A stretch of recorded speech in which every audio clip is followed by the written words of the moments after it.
Hello, everybody, and welcome in. Today is Friday, the 7th of February, 2020. Welcome in. And got a bunch of people in the chat already here today. Hello to my friends in blue, Paul Newman, Mark Baggett, Alhaj Tepej, Ray Sudbury, Wayne Lawrence, Paul Newman, and Jonathan Fazani, and Cosmo, and Francois Gibalt, and Jesse Kirk, and Luke Greenia, Michael Mancini, William Dawson, Dave Stetzel. Welcome in, everybody. Chris Chase. And if I've missed your name, it's not on purpose, but welcome in. So today I actually have another build I've got to start, but I just don't have time to get all the parts lists together, to get the video notes in order. And on top of that, the machine I did yesterday that had the bad power supply, I got a hold of EVGA. They're actually going to send me a prepaid shipping label, so I don't even have to pay for the shipping back to them. And I'll probably get that by Monday, and I'll put that in the mail to them. And I will follow up with that when the replacement power supply comes in, but EVGA is super easy to work with, and it's one of the reasons I use their products over competitors. Also, I've got Frank's machine done here. I just have to do the cable management on it. And I've said before, cable management's kind of boring. It really is kind of boring, but it has to be done. It's Friday. I wanted to go live, and I thought, well, we'll do this, and we'll chat a little bit, and that'll be today's video. So, welcome in, and thanks you guys so much for joining me. We've got 179 people already jumped in and watching, and everybody says they can see and hear me okay, which is good. So if you're not seeing or hearing me okay, check the settings on your computer. It's not over here. I can't reach through the screen and adjust your settings for you. I wish I could. Think of the money I could make. All right. Wow, that camera's pointed way up, way, way up. Apparently I was optimistic in how tall I am. Let me make a few adjustments to accommodate the talent. Yeah, that's what they call it in Hollywood. They call it talent.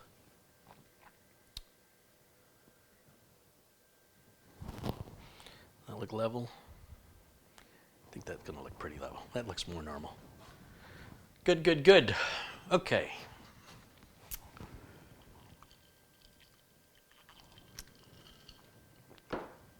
A couple of contributions have come in already. Sharon Idle just contributed at £1 and 9p. Thank you, Sharon. And Brendan Looney contributed £2. So both of the first contributions today from the UK. Thanks, guys. I did add the links to the Windows 10 Optimizer and the Windows 10 Netfix tool that I worked with D7X Tech in development of. We have the Windows 10 Optimizer on sale for $7, and it's on sale until the end of this month. The end of February 2020 is when the sale ends. So for right now, you can pick it up for $7 whole, and it's unlimited. You can run it on as many computers as you want to run it. I'm only asking that you don't give it away to your friends. You can run it on your friends' computers and then take it off their computer, please, and advise them if they want to buy it, where they can go buy it so they can help support the channel. That being said, it's normally $10. We've got it 30% off. And then the Netfix tool is back to its regular price of $20, which, as far as I'm concerned, is still a bargain because of how much money you can save by automating these processes that fix Windows 10 peer-to-peer networking problems that are very, very common. Although it can't fix every problem. It's not going to fix a bad cable. It's not going to fix a bad router or switch. But it can fix on the Windows side of things. And of course, it won't adjust your third-party firewall. If you've put some software in there to block it, you'll have to undo your changes for that to work. But as far as like native Windows 10 settings go out of the box, it's not configured properly for peer-to-peer networking, and this will handle those common issues of why Windows won't see other Windows computers on your network. John Peck has contributed £2. Thank you, John. See Stephen Bernstein joined us, and Philip Musto, and Rick Lakes, and Stephen Bernstein. Welcome in, guys. Good to see you. All right, so I just want to, I got to deal with this mess right now today. And I was just thinking about how I was going to do that. I've got to cable up the optical drive as well. So I guess I'll start with that. Let me move this keyboard and mouse out of my way because I don't need those yet. I want to make sure to test fire the machine when I'm done so that I didn't accidentally knock any cables loose. So I can hook up the SATA cable here for the optical drive. I'll put that in there. And then the front umbilical cables here, which I just pulled one off. Let me put that back. What is that? That's the reset switch. That goes under there.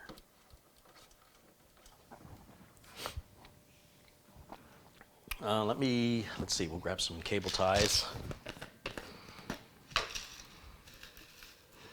Yeah, that ought to be enough right about there.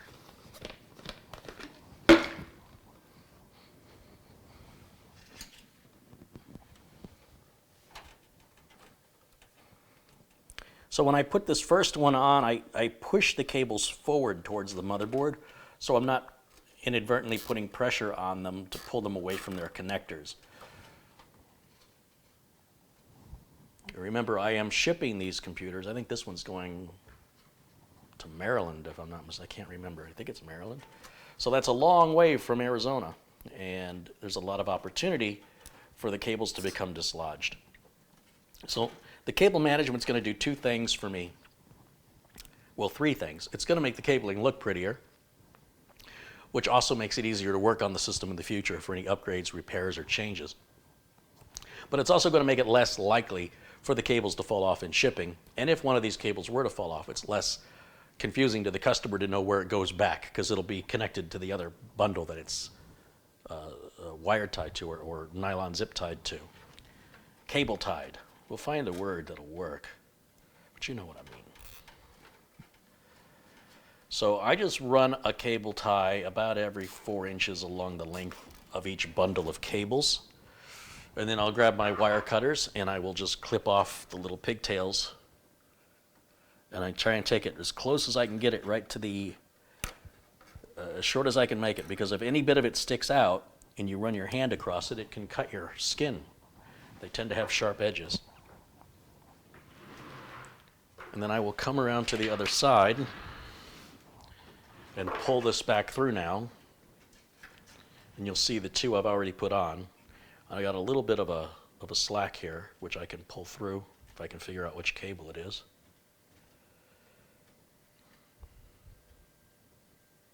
Which one is it? Not that one. Not that one. It's this one. Just pull that through.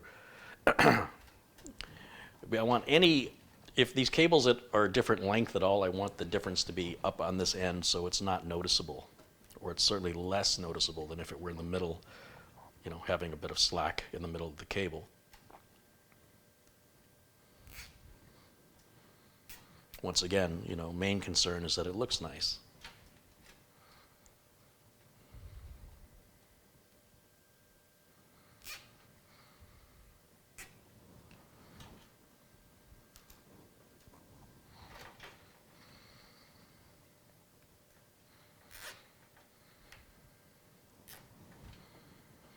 I probably go through about 40 of these cable ties on an average build, I would imagine.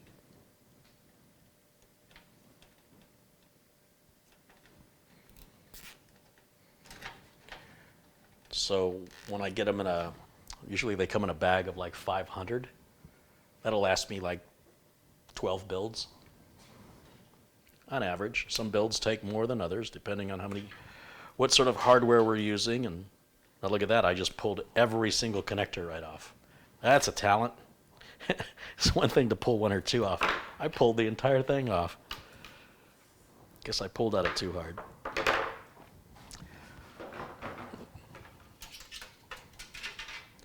So that's what it's going to look like. It's nice and braided there. See, there's a little bit of slack on that one. We can pull that through.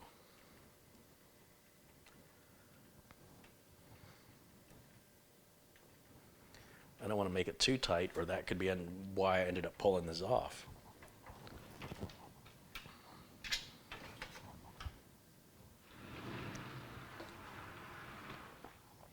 I'm going to grab a flashlight so I can see in there and put those back on.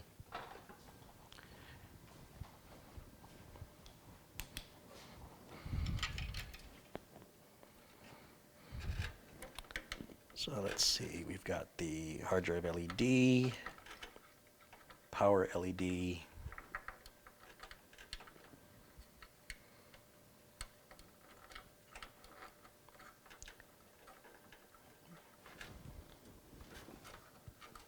reset switch, and the power switch.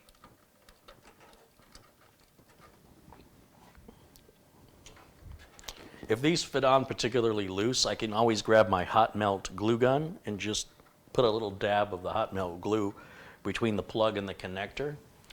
The nice thing about hot melt glue is it generally remains fairly pliable, so if the customer ever needs to take those off, you can just kind of roll your finger on it and it'll just pull right off cleanly.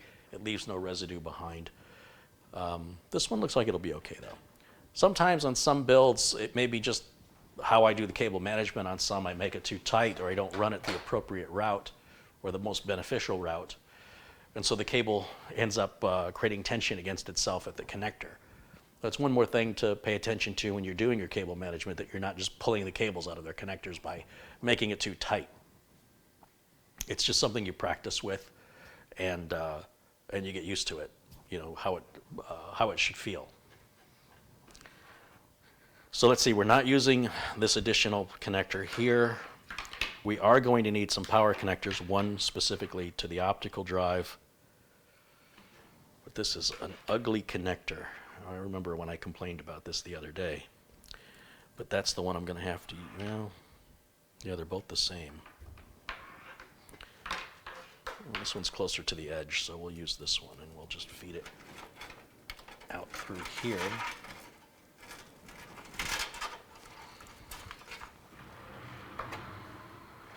And I'll just pull it through here for right now. That's a lot of cable. You can see that that's for a really big case. I don't know if you can get an idea of how far this goes, but it's really ridiculous.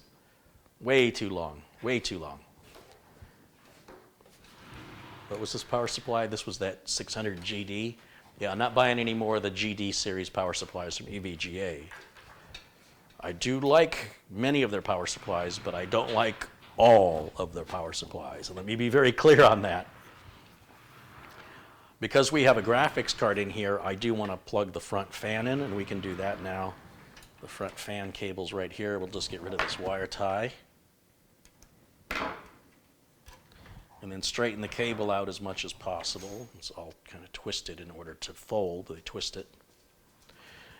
And then we'll run that back under here. And I think that will align with a fan header. Yep.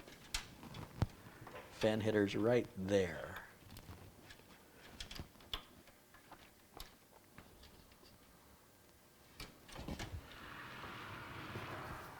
And we can take the additional leftover cable that we've got. Ew, I don't like how I ran that. Let me do that again. Whoops, I just pulled all my front panel headers off by mistake. I want to run this cable under like that, away from that big motherboard power cable. And then I guess I need my flashlight again so I can plug this. I just reached in and pulled those off. I don't know what I was thinking. I wasn't thinking. That's my problem. And we'll put these, let's see, there's a fan header right here on the board that's convenient for us to use. And once again, I will plug in the hard drive LED.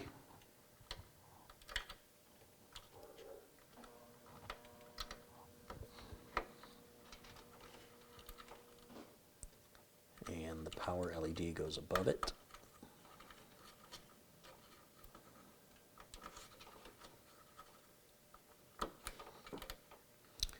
And then the reset switch goes beside the hard drive LED on that bottom row. And the power switch goes right above that one next to the power LED. There. I'm going to Stay on that timer. Am I going to do that 3 more times before the end of this video? We'll find out. Stay tuned to find out what happens next. So riveting, I know. These are going to be extra cables we're not using, and what I want to do just for now is tie them up and get them out of my face, because these cables dragging around as I'm spinning the Lazy Susan around can get caught up and knock things over on the counter. So we'll just grab one of these wire ties. I've got extra ones. Here's an extra one.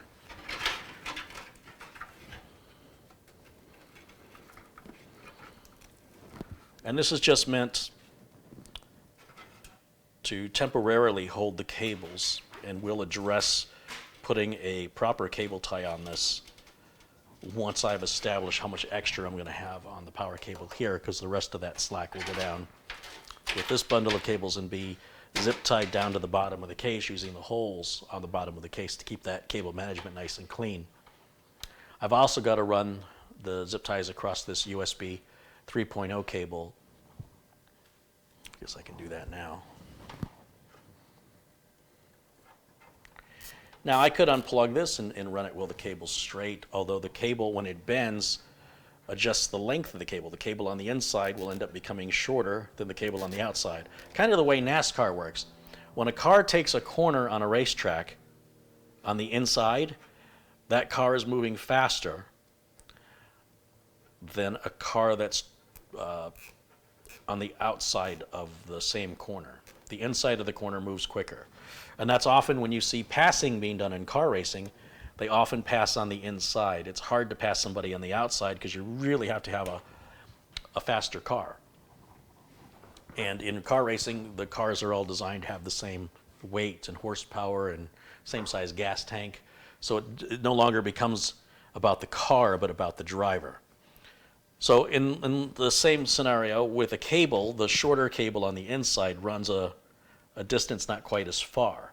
And so when you go to cable manage it, you might find that one cable has a little bubble or a slack to it, and the other cable doesn't. And it's exactly why that happens.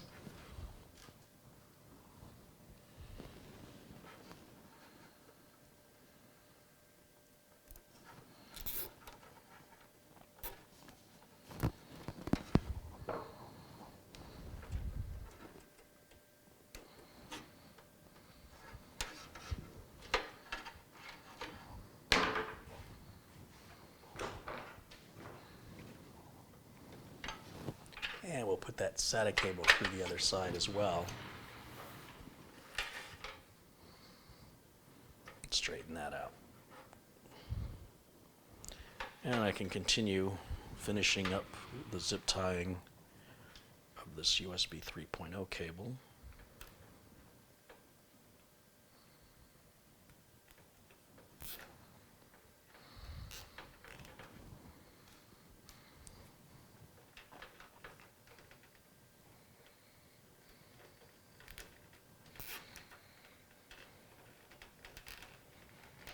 Yeah, it's close enough, I think. It's not a perfect science. Every one I do is always just a little bit different. Even if the hardware were exactly identical, I just sort of go by feel or how it looks, determine if I need another cable tie or how far along to place it. Could have to do with my mood, or it might be more consistent than I think it is just because I'm naturally OCD, but they're not precisely done to some measurement. It's just overall how it looks. That's why it's a difficult thing to teach. What looks good to me and what looks good to you and how much effort you think it's worth putting into is going to vary, and you're the one that has to live with it, not me, and I don't support you. If I supported you, that'd be a different story. So I just share with you how and why I do these things, and it's for you to decide. I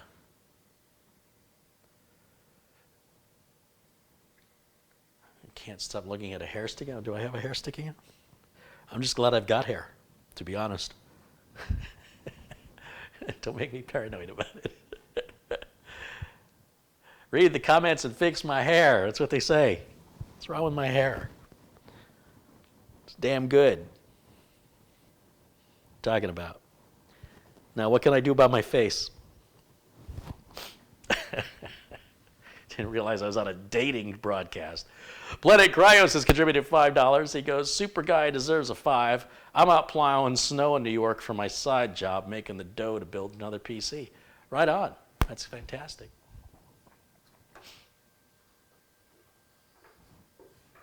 Thank you. Jack Craybaum has contributed $5. Do you ship the mother box and spare items separately? No. The motherboard box is going to have all of the spare parts and documentation. Whoops, don't need the customer's address showing. In the box just like this. The computer case goes back in the box that it originally shipped in when it was empty.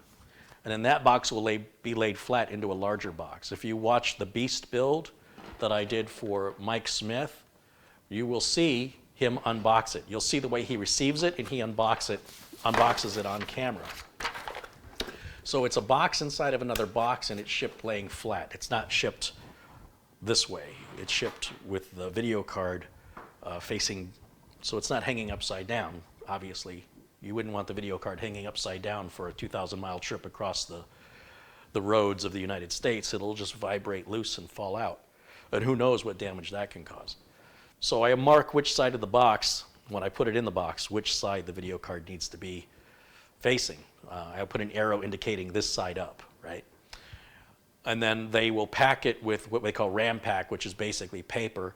We generally, on a Corsair 200R, we use a 24-inch cubed box that's double-walled cardboard, super thick cardboard, so that this box will go into the other box laying down with the video card seated facing gravity. And then the motherboard box will go on top of that box. And then more paper material will fill up the space. They cut the box down. And that's anywhere from $80 to $140 to ship, depending on how far it's going and how much insurance I have to put on it. Obviously, a $1,200 computer will ship with $1,200 worth of insurance. A $4,000 computer will ship with $4,000 of insurance. $4,000 of insurance costs more. Then, of course, there's the weight of the computer, the size of the box. So even if the computer's light, but it's much, much bigger, it's how much room it takes up on the truck. That is primarily a concern of shipping cost. Weight is secondary.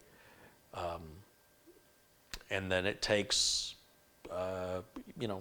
from 2 to 5 days to arrive pretty much anywhere in the contiguous United States, which means all of the connected states. Hawaii's not connected and Alaska's not connected. So for those other 48 states, it's about 2 to 5 business days, and that's the cheapest way to send it. Anything I've had sent through UPS always arrives damaged, and it costs more money. So I've learned the hard way to use FedEx Ground. People don't seem to understand the cost of shipping a computer. Perhaps they've never done it before. Large companies like Dell, HP, they can obviously get discounted rates like Amazon because they do so much shipping. I don't do enough to justify that. So I pay the same rates everybody else will pay. Plus I'm paying for them to pack it in that second box, and I'm paying for that second box, which adds about $25. So if I'm telling you the price to ship it's $80 or $90, subtract $25 for the added box and packing, and that's the actual shipping cost with insurance. Take the insurance off of it, you're going to lower it a little further, and suddenly you realize it's a very reasonable price to ship that size of a box and that much weight, that many miles. It's actually very reasonable.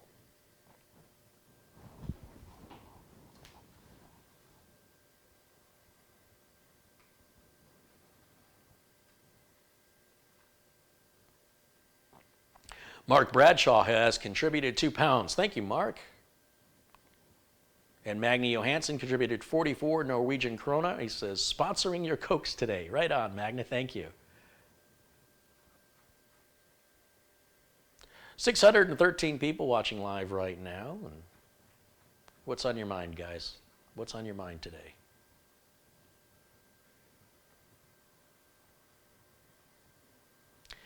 And Madi Yoels contributed $10. He says, hello, Carey and chat. Welcome in, Madi.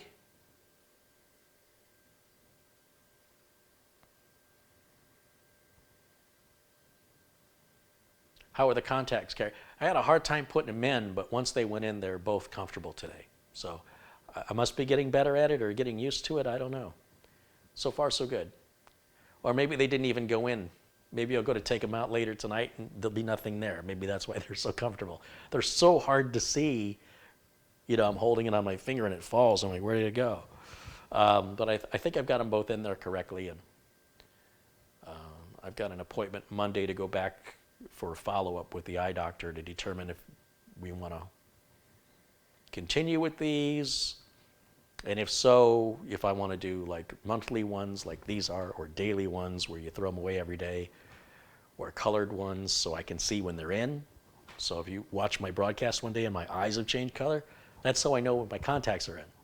It's not really about me playing with my eye color so much as me trying to figure out, are there contacts in my eyes? Did I take them out? I can't remember. But so far today, they're very comfortable. So I seem to be getting used to them and maybe getting a bit better at shoving my finger into my eyeball, which is still, every part of my body says, don't stick your finger in your eye. I don't know how people do it.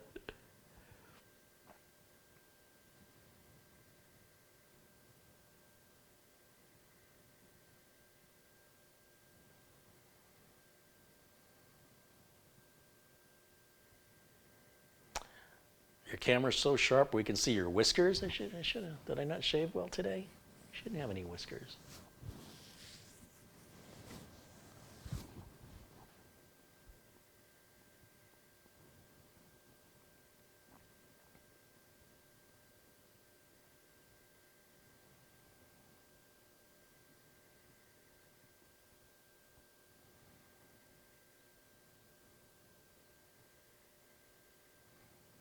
You have a little friar tuck spot like mine on the back.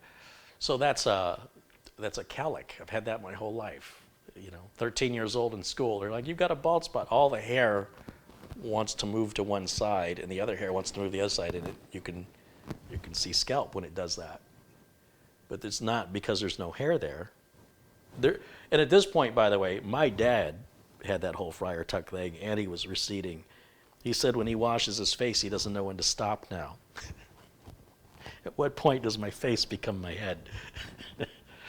But no, that's a cowlick I've had my whole life. I'm still waiting to go bald back there. That's probably in my near future, but you'll be able to tell when it happens, trust me.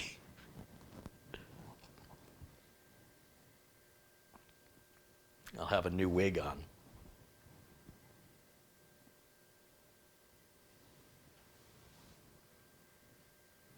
The cow got me good. Yeah, exactly. I've had that my whole life.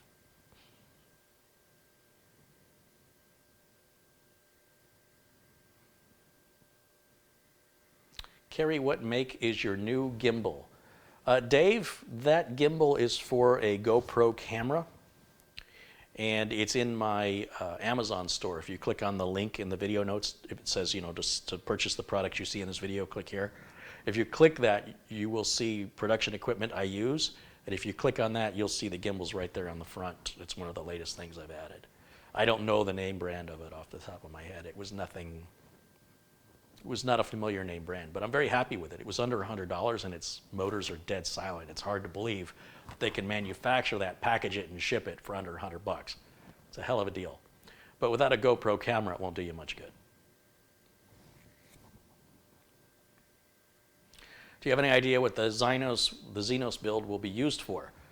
Yeah, I'm going to loan it to a friend and let them use it daily for work and for play. They're a gamer. And they're going to report back to me about any issues. I'm going to check in with them regularly on my baby. And then I will collect it from them and bring it back here and put it on camera to do follow-ups. Talk about what it's been like to live with day to day. And then give it back to the person, let them continue to use that. And we'll do that for, 6 months or a year, whatever. And every couple months we'll revisit it. That's sort of my plan at this point. For me to keep it, it would just be a showpiece. It would just sit back there like the Millennium Falcon. I wouldn't use it. I will probably render a video on it just for the sake of testing the performance. But I intend to use the computer that's sitting back over here. That's the 3950X. That'll go to my sister for video editing. And if it performs better, which it probably will, than the X99 system, which coincidentally were the original parts that were going to go in the Xenos build 2 or 3 years ago, then I'll put that back up here on the counter. We'll figure out why it's blue screening on her, and we'll figure another purpose out for that. Maybe sell it. I don't know. I don't know what I'm going to do with it. I don't like selling the X99 and X299 systems because they're too problematic.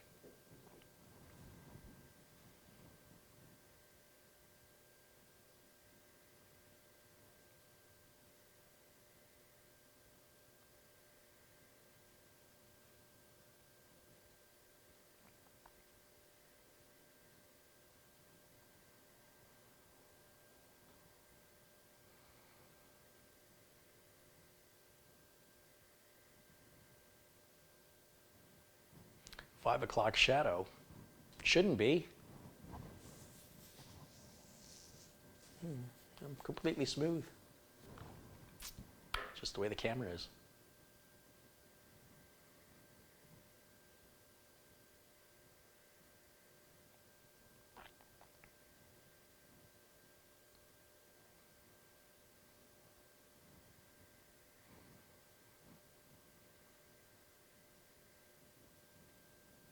Carey, does the speed of the NVMe storage affect the ×4 PCI slot adapter? If you take another one, will it increase speed? I'm not sure I understand the question.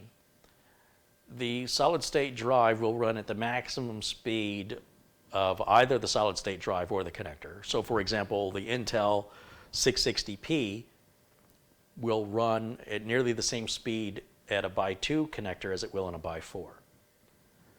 The Samsung 970 EVO will run at full speed in a by 4 connector and only at about half speed of that if you do the math, on a by 2 connector. So whatever you plug in storage-wise is the same as USB. You know, if you plug a USB 3 device into a USB 2 port, it will only run at USB 2 speeds. If you plug a USB 2 device into a USB 3 port, it will only run at USB 2 speeds. Whichever is the slowest, that's the speed it will run at. So if your NVMe drive is slower than your slot, that's the speed it's going to run at, the speed of the NVMe drive. If the NVMe drive is faster than the slot, then it will only run as fast as the slot provides. So it's pretty universal. Same with hard drives. SATA 1 hard drive will only run at SATA 1 speeds, even if you plug it into a SATA 3 connector.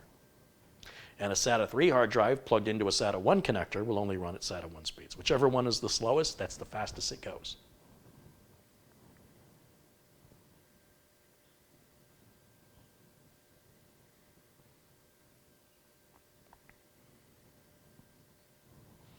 Dave Murray says, I've got an X299 and I've not had any problems at the moment. I would say that not every single X99 and X299 and X399 system has problems. But the percentage of those machines that I've seen that are not working for various reasons are far more frequent than the equivalent on AM4 and socket 1151, 1150 chips. So if we've got for every 1,000 socket 1151 and AM4s, there may only be 5 or 10 X99, X299s. And they're not as common. They're more expensive. And now if I've seen 4 repairs out of that 1,000 machines, and I've seen 4 repairs out of fewer than 60, let's say, of the other machines, then the other machines are more likely to fail, right? 4 out of 60 is more common than 4 out of 1,000. So for that reason, I try to different. It looks like we had a little bit of a bandwidth issue happening here. I'm not sure what happened, but it looks like it's recovered from it okay. We'll give it just a minute to settle back down. I'm not sure what that was all about. Hopefully, you guys will see me again. You'll see nothing changed on my side. Nothing that I did on my side caused it. Nothing I did on my side fixed it.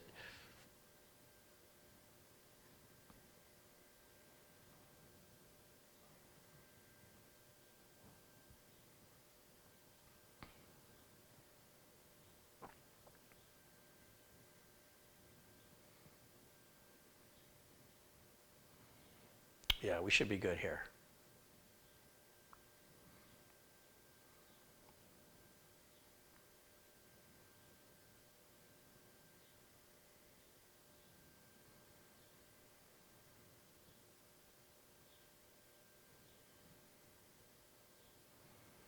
Rich Robbins says, I wonder if you have two NVMe drives, will it split the speed between the two? No. It will run at whatever speed of the... I'm not sure what the reconnections are, why it's disconnecting and reconnecting, but we'll just keep going here and see what happens. But yeah, you can have multiple M.2 drives upward of whatever the motherboard supports. There's no universal answer to your question. It depends on which features your motherboard offers that you selected when you purchased it. It's one of the reasons why there are different chipsets. Different chipsets enable more than one M.2 drive or two M.2 drives that can run at by 4 speeds versus one at by 4 and one at by 2. The cheaper board you see me use, this $100 board. This is the Gigabyte H370 HD3. One runs it by 4 and the lower one runs it by 2. But the more expensive Aorus Pro Z390 will both run it by 4. So the more money you pay for the motherboard, the more likely you are to be able to run two M.2s at high speed. It is a situation of you get what you pay for.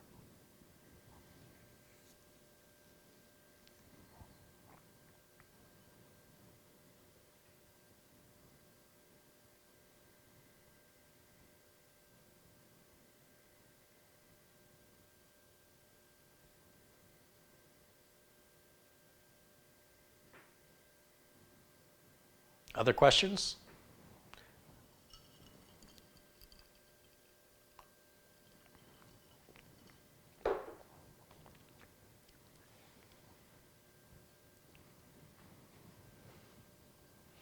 Can you explain what a pup file is? A pup file is simply a potentially unwanted program. I jokingly say it should be called a cup, a completely unwanted program. I've never seen any unwanted program potentially unwanted. They're always completely unwanted. If you see anything identifying pup files, my recommendation is to delete them. You don't have to analyze them and look them up and figure out what they are. If something like MCSoft or Malwarebytes identifies something as a PUP, my advice is you don't even have to think about it. Just select all and quarantine or delete those. They won't be missed. Other questions?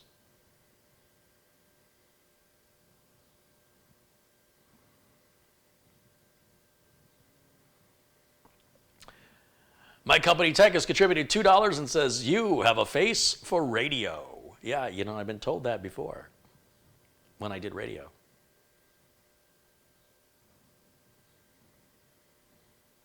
How's cable management going to happen in the Xenos build, Ron wants to know. Well, you'll just have to watch the video and see.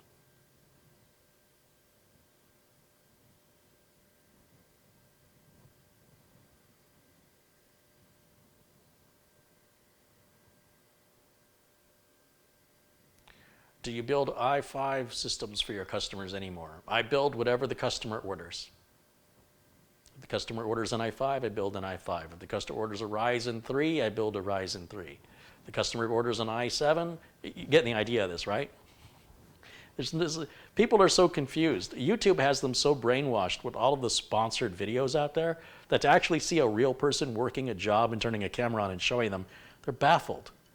They're like, well, how come he doesn't show these parts? Because I don't have any sponsors to pay me to show you those parts. So what you're watching are what actual people order and pay for.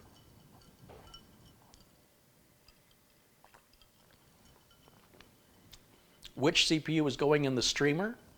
What's going in the streamer is this CPU right here. Got it sitting here staring at me.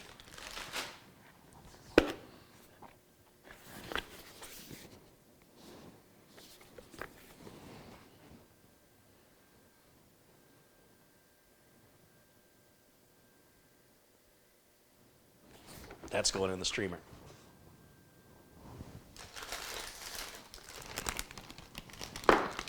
That's going in my belly.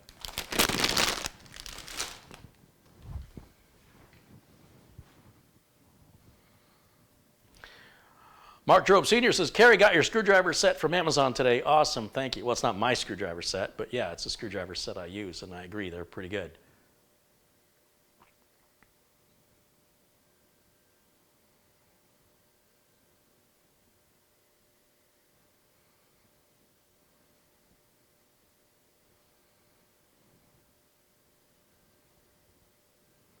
Vern wants to know how significant the difference in speed of RAM is. For most people, it's mostly significant in benchmarks and placebo effect of imagination. If you feel like you see a difference or you're absolutely certain you see a difference, don't let anybody tell you otherwise. For me personally, especially on Intel systems, it really doesn't seem to make any noticeable difference from any end user I've ever dealt with. On Ryzen systems, it supposedly makes a difference, though even I have not seen any noticeable increase in speed one way or the other, even on the Ryzen platform, except using benchmarking software. But you can tell people something's good for them, and they will believe you whether it is or not. And that's okay too. It doesn't scientifically have to align with what you believe. If it makes you happy, who cares, right? If that's the end result we're going for is happiness, be happy. If you think, I don't know. I can't think of an example right now, but there's a lot of things people do that scientifically doesn't make any sense, but they insist it makes them feel better, healthier, gives them more energy. You know what? It's not hurting anybody. Knock yourself out. But scientifically, apart from benchmarking, there's a couple gamers that'll say they see a few more frames per second on Ryzen platforms. Perhaps they do, and perhaps that makes them better at playing their game and makes up for their skill as a gamer. I don't know. It doesn't make sense to me. But yeah, it's something you have to decide. It's sort of like asking me, does this taste good? I don't know if it tastes good to you.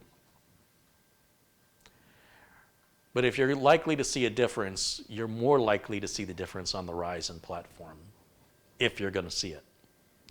On the Intel platform, highly unlikely you're going to notice a difference. Jesse Kirk has given $5 to the channel. Cheez-Its go perfect with Coke. I know, right?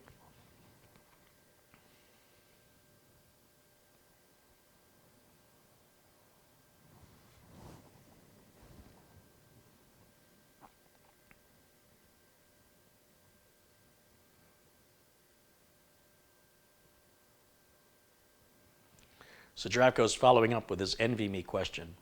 Does it matter who made the NVMe adapter for the X4 slot? Well, there's no NVMe adapter. There's an NVMe drive and there's an NVMe slot on the board. And whichever of those is the slowest will run at the slowest speed. You might be overthinking this, Drapko. It's really, really simple. If you're on the freeway with a Ferrari, you can't go any faster than the car in front of you. Really no different than that. Doesn't matter what the car's capable of. You've got to be on a road that's open and available and doesn't have a bunch of potholes, that's flat and straight, if you want to achieve the higher speeds that Ferrari can perform. So if you think of the NVMe drive itself as the car and the socket that you're plugging it into as the road, if that road is crowded or only has 2 lanes instead of 4 lanes, it's not going to move as many cars. You're going to go slower.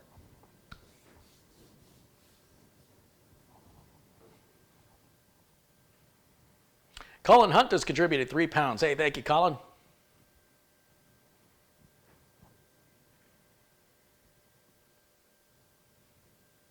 Carey, what was the verdict on the Coke energy drink? I didn't care for it.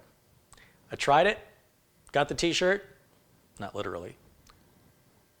Been there, done that, no interest in doing it again. I'm done. It was kind of gross. I much prefer energy shots, something I can get over with quickly, rather than choking down a big, like Gas Monkey. I like that show, and they have those big energy drinks, like Monster energy drinks, Gas Monkey.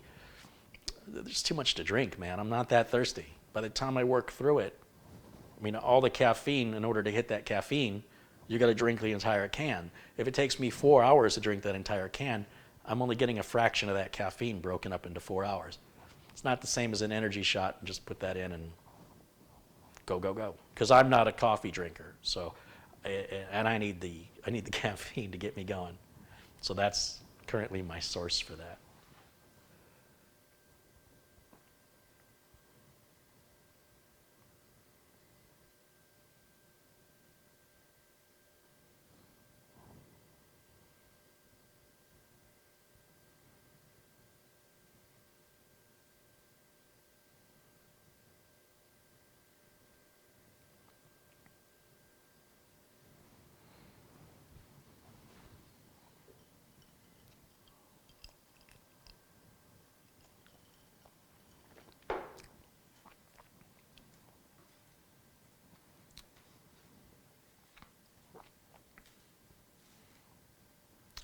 And I think maybe Zdravko got confused because he thinks if an adapter is by 4, that it's by times 4 what?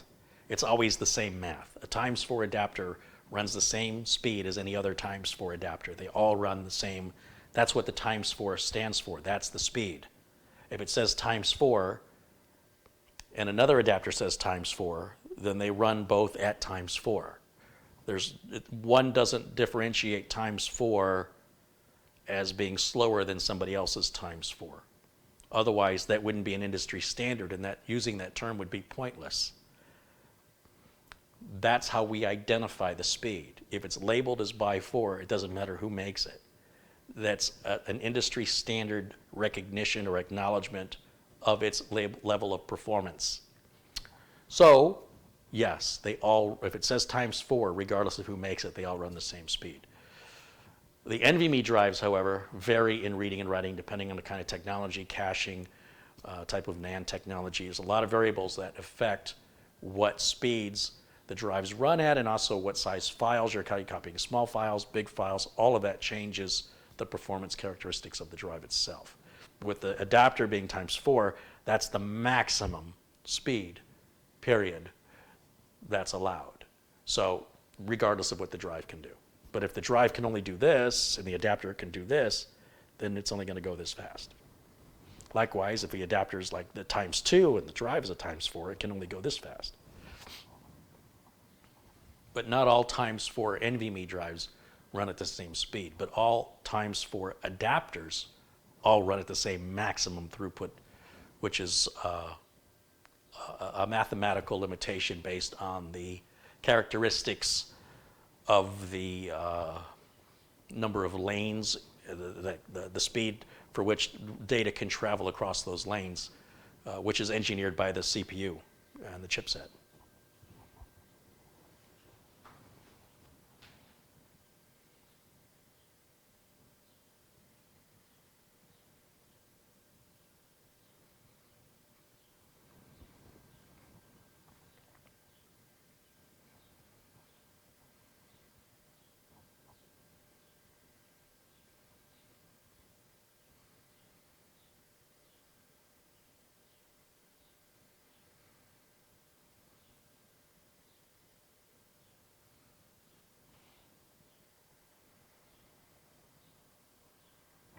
JC says, thanks for the troubleshooting videos you've uploaded. They've helped get my friend's PC back up and running. Very cool. Give me just a second here, guys. Okay. I think I got that sneeze out of me. So this cable I can zip tie up. That's our 8-pin power cable to the CPU.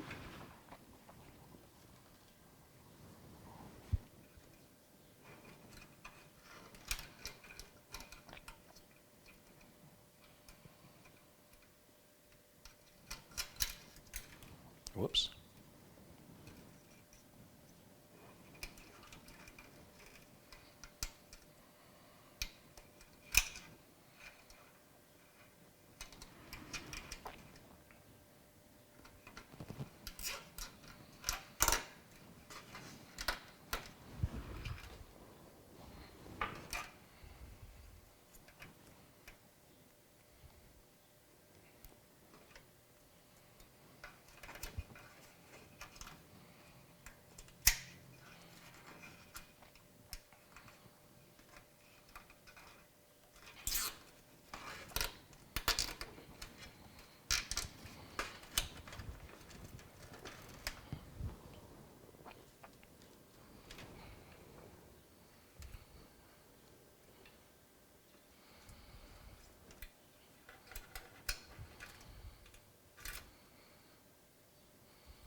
So slowly by surely, we start cable tying these cables one by one, and over time, it all starts to come together pretty nice. It's already looking pretty good in here.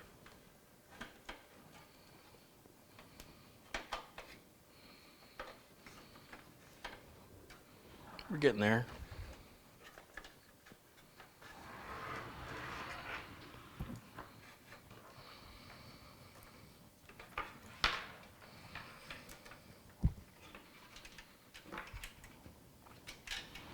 I like to tie up this fan header all by itself. Not fan header, fan and power cable.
Seems to want to twist on itself for some reason.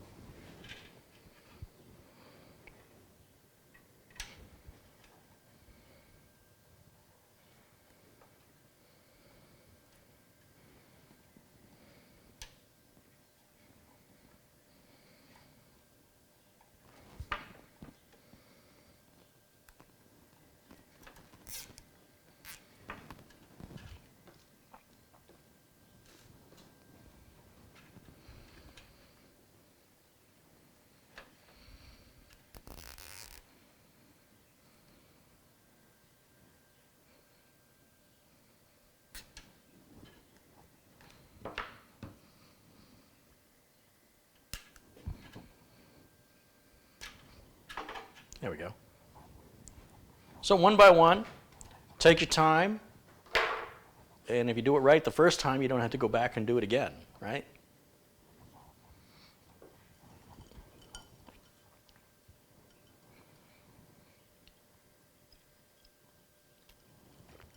Jacob Harris contributed $9. He says, I'm only 21, and I've been watching you for 6 months now, and I went from owning tons of computer parts to selling tons of computers. Great work, man. Keep the content going. Right on, Jacob. Thank you for your contribution and kind words. I'll make sure you're a moderator here.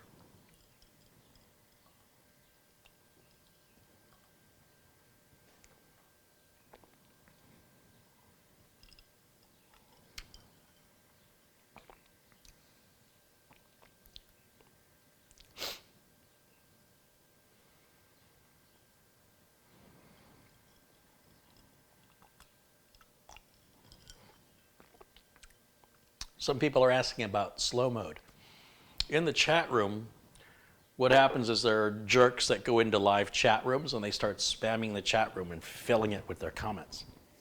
So by enabling slow mode, I've designated 12 seconds after you send a message. You cannot send another message until you wait 12 seconds, which is not a very long wait, but it discourages people from trying to inundate the chat room with text and blow everybody's messages off the screen.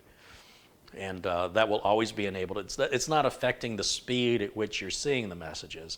It's preventing you and others from flooding or spamming the chat room with messages.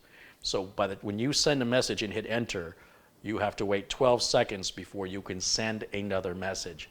And if you have a problem with that, I can't help you. This way it gives everybody a chance to talk equally. One person can't monopolize the chat room. It is an absolute necessity to have that on.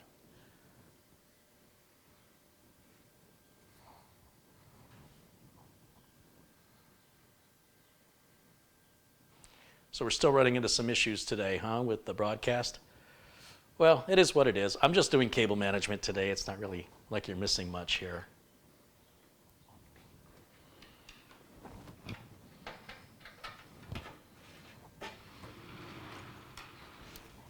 Take care of that SATA cable right now.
Slowly but surely, it's coming together.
Oops, made a mistake there. Let's bring that in over here. Like this.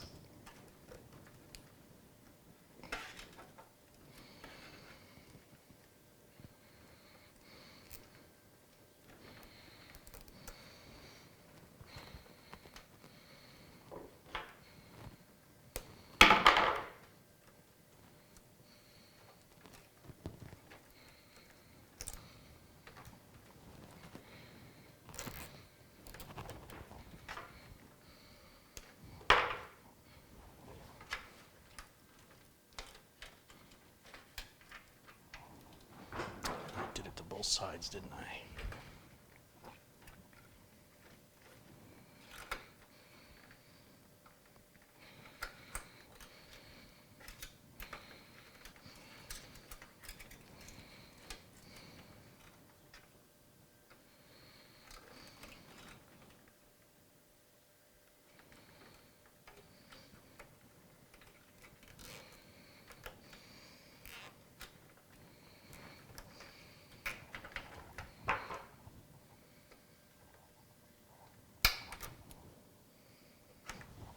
There we go.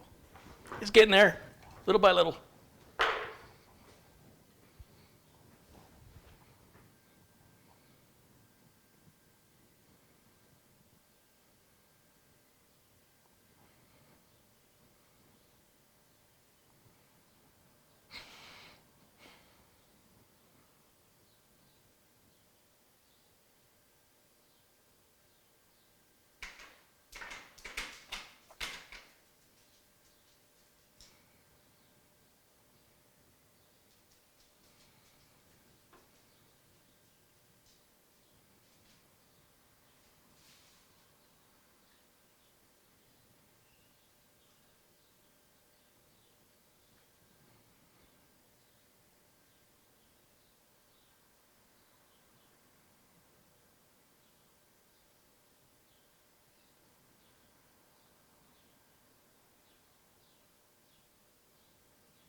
Any other questions for me? I'll be happy to do my best to provide answers. Thank you, Glenn Davies, for his $2 Australian contribution, $2 Australian contribution.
JC wants to know what's your opinion on building PCs as built to order with new PC parts and charging a small building fee.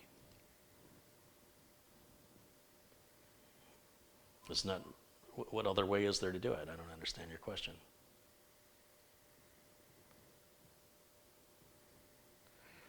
Joseph Hawkins says, did you receive my contributions? Where did you contribute? Through Amazon, through PayPal, or here in Super Chat?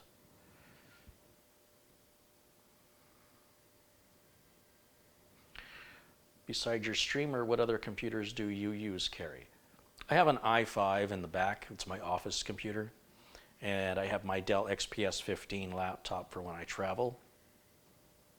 And then, of course, I have other project computers like Nuka-Cola, Threadripper that mostly sit around and do nothing until I have time to change them around to make them usable. I'd like to swap out my i5 for the Nuka-Cola build, which is an 8086K, but it's just only so many hours in a day, and all of my stuff waits.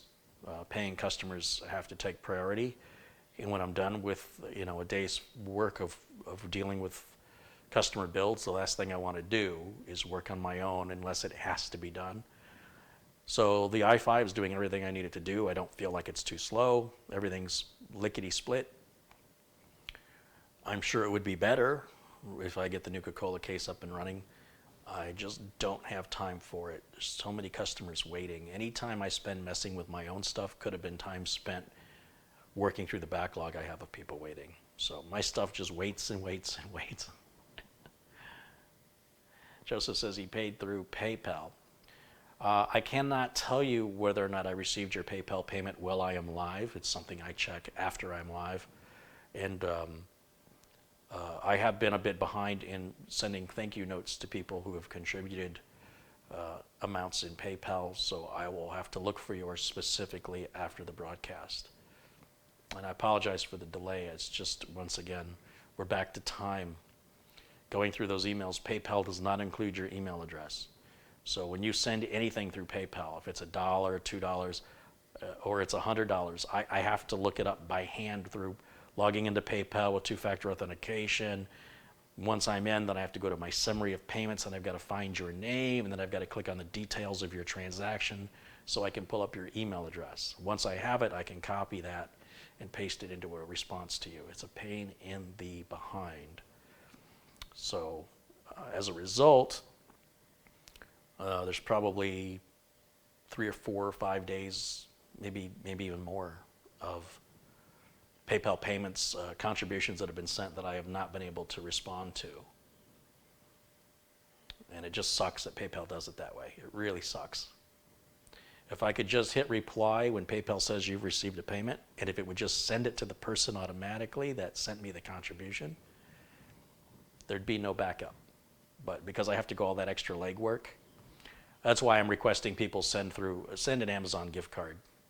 Because at least with Amazon, I can immediately send a thank you instantly. But otherwise, I'll just ask you to be patient until I, go through that process. And I appreciate the contributions. It's just, like I say, with PayPal, it's so hard to have to hit reply manually to each person who does it. Some people only contribute $2 and they're expecting a thank you, and they deserve one. But it's like, with everything I got to do today, those have to wait.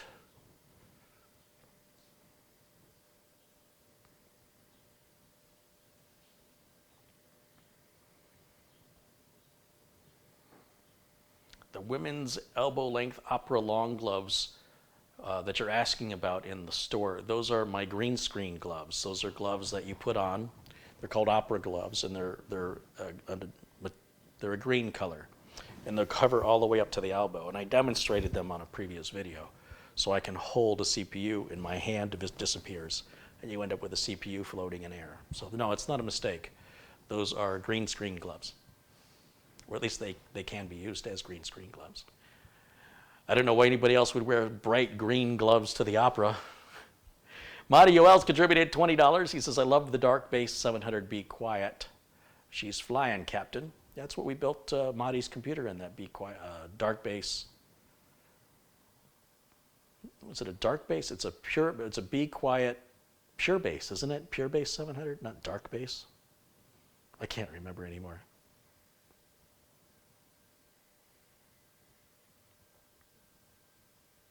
Thank you, Marty.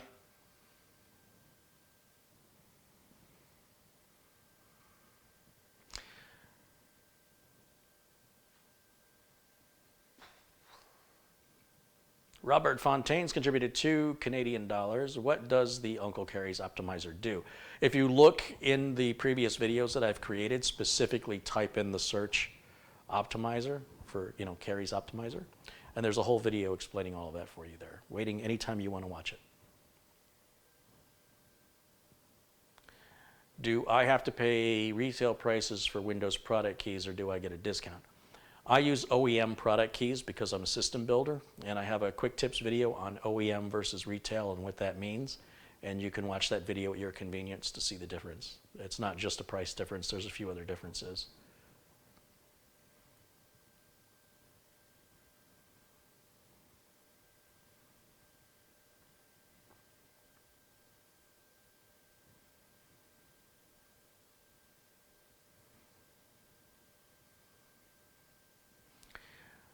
Mike Podelkowitz has contributed $9.99. He says, I've been watching for a few months now. The free computer knowledge you were sharing is very appreciated. Hey, thank you, Mike. Glenn Davies has contributed $5 Australian. He says, I saw you illegally parking your Tesla on the dock next to your yacht the other day. And this is to go towards the parking fine. Every little bit helps.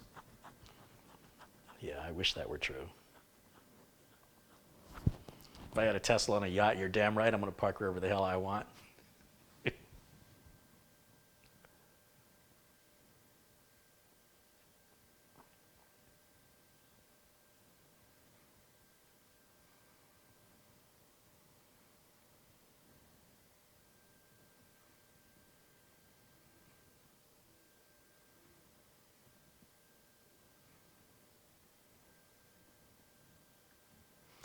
So again, if you guys have any technical questions for me, really don't like dealing with any personal questions. It's just not appropriate. We are a tech channel, so anything tech related, I'm happy to address.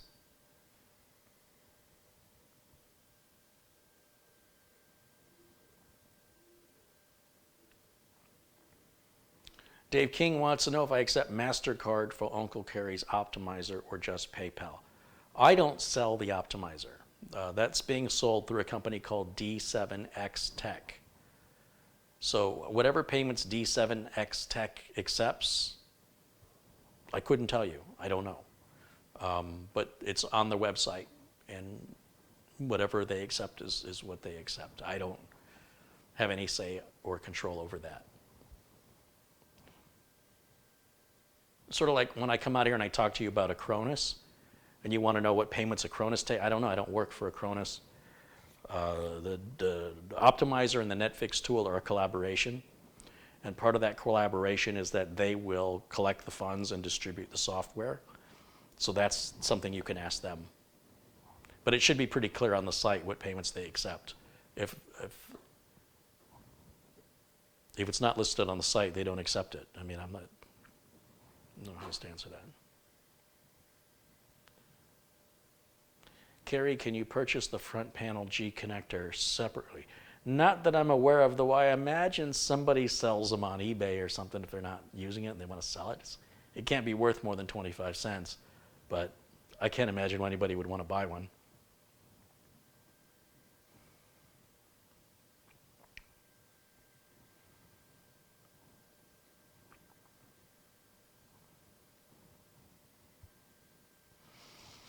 Who would I recommend buying a pre-built computer from? Nobody. The whole point of this channel is to teach you how to do it yourself so you get exactly what you want and you get it as cheaply as possible. So that would be a question best asked to one of the YouTube enthusiast channels, not here. It's just not, you might as well ask me what color paint is the ideal color of paint. This is not what we do here. It's the exact opposite of what we do here.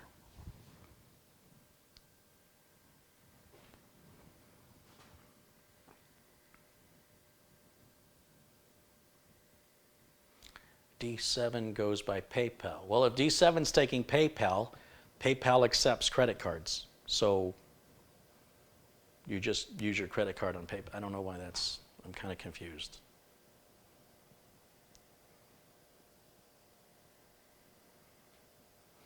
What's the most Coke-resistant keyboard you can recommend? I already have a video on that where I'm literally pouring Coke into a keyboard. That video's right there for you to watch. Just type in Carey Holzman keyboard in the YouTube search, and you'll see the thumbnail of me pouring a Coke on a keyboard. I think what I need to start doing is just sit down at the keyboard, at my keyboard, and when you guys ask the questions, just play the videos for you. I mean, they're all right there for you to watch. But the effort it took you to type that in, you could have typed the same thing into YouTube and found my video. I understand if you tried to find the video and you couldn't find it, but I'm guessing you're asking questions and you haven't even looked yet. Like, where's the ketchup in the refrigerator? Well, did you look? No. Well, it's in the refrigerator. I know, but where? Well, why don't you open the refrigerator? I'm happy to take technical questions, but it's a little frustrating when I already have dedicated videos answering those questions already, and you guys didn't even bother to look. So, like I said, maybe the answer to that is to just have like a loop of all these same questions I get asked where people are not searching for the video and just shove it in your face. And maybe if I do that enough, people will think, maybe I'll look for it.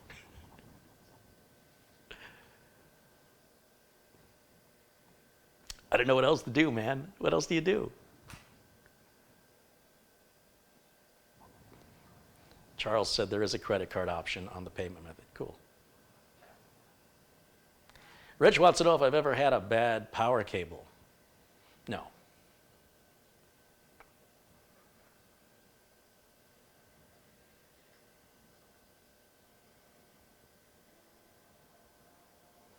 ANS PC Repair wants to know if I use Malwarebytes TechBench.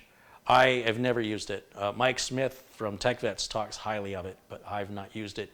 Mike and I are talking about doing another TechVet show on Tuesday, this coming Tuesday, and we'll discuss that. You know, he'll describe it to me and what he likes about it. I've never used it, so I don't know what I'm missing, and therefore I'm very happy not using it. But you know what they say, ignorance is bliss.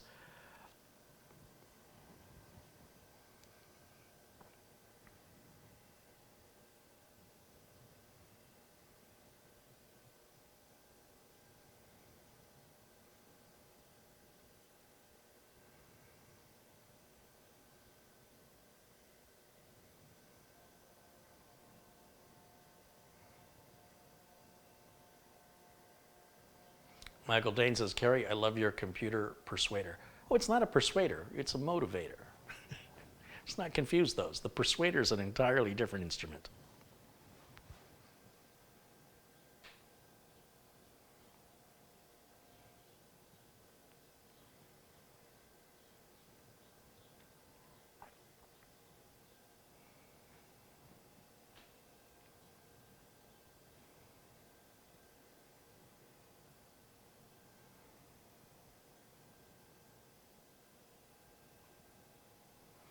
Troll McTrollington wants to know if an i7-990X is a LGA 1366 socket still a good office computer. No. No. It's like 13 years old. Are you crazy?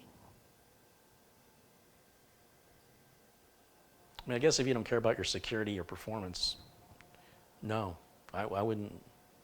If you called me with that computer, I would not help you. I'm not saying nobody would help you. I'm saying I wouldn't. My time would cost you more than that computer's worth.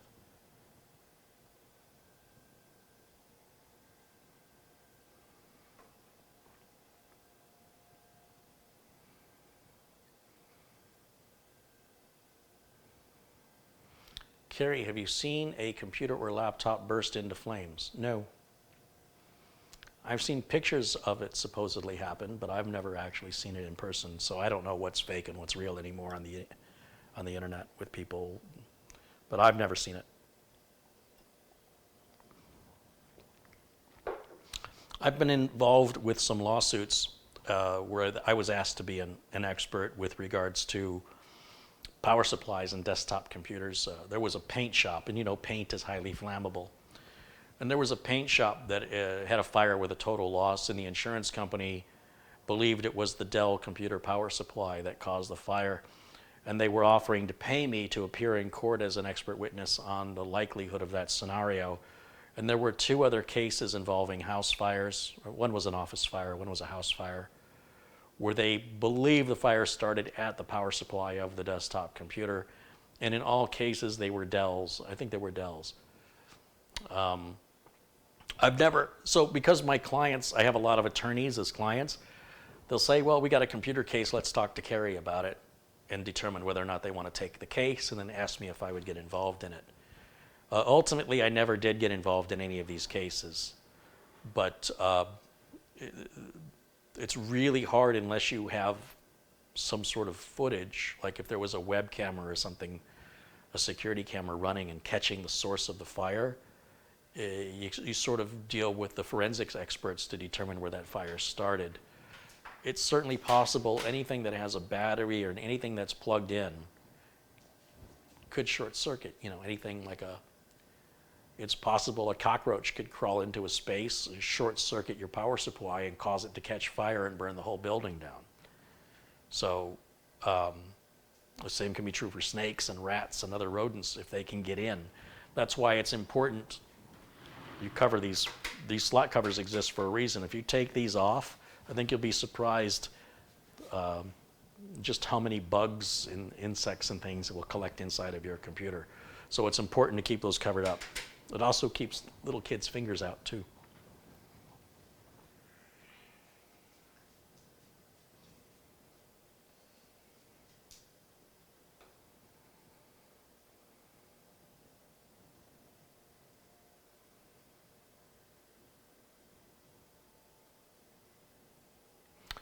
Wonder Woman says, I'm looking to purchase a Cronus. Do I have any sort of referral program? No.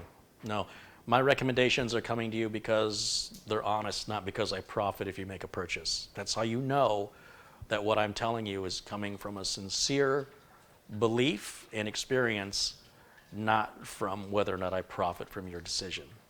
But thank you for asking.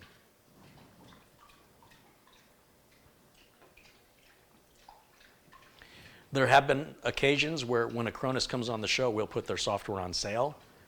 But all that's doing is showing a Cronus the power of my influence. In other words, if a Cronus offers a discount and several hundred of you take advantage of that, then a Cronus knows what to expect from my audience if they want to do that again. I don't make any money from that. A Cronus did offer me an affiliate link and I declined it. I don't want an affiliate link. Anybody can have an affiliate link. I either want a sponsorship or I want you to make a deal for my viewers and just, instead of paying me a commission, lower the price for them so more of them can afford it. And I'm hoping they'll come around and go, you know what? You sell a lot of copies of our software as a result of being on your broadcast and you promote it. We'd like to sponsor you. I'm waiting for that day. Are you listening, Cronus?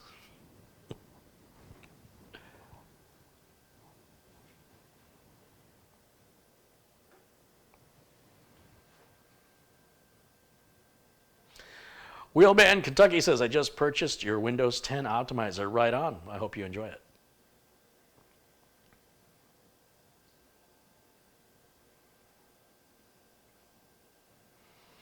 Carey, you always have PCs in your kitchen. Do you ever use it to cook? Yeah, there's cooking videos here on the channel. But why do you care? Does it matter to you if I use my kitchen to cook?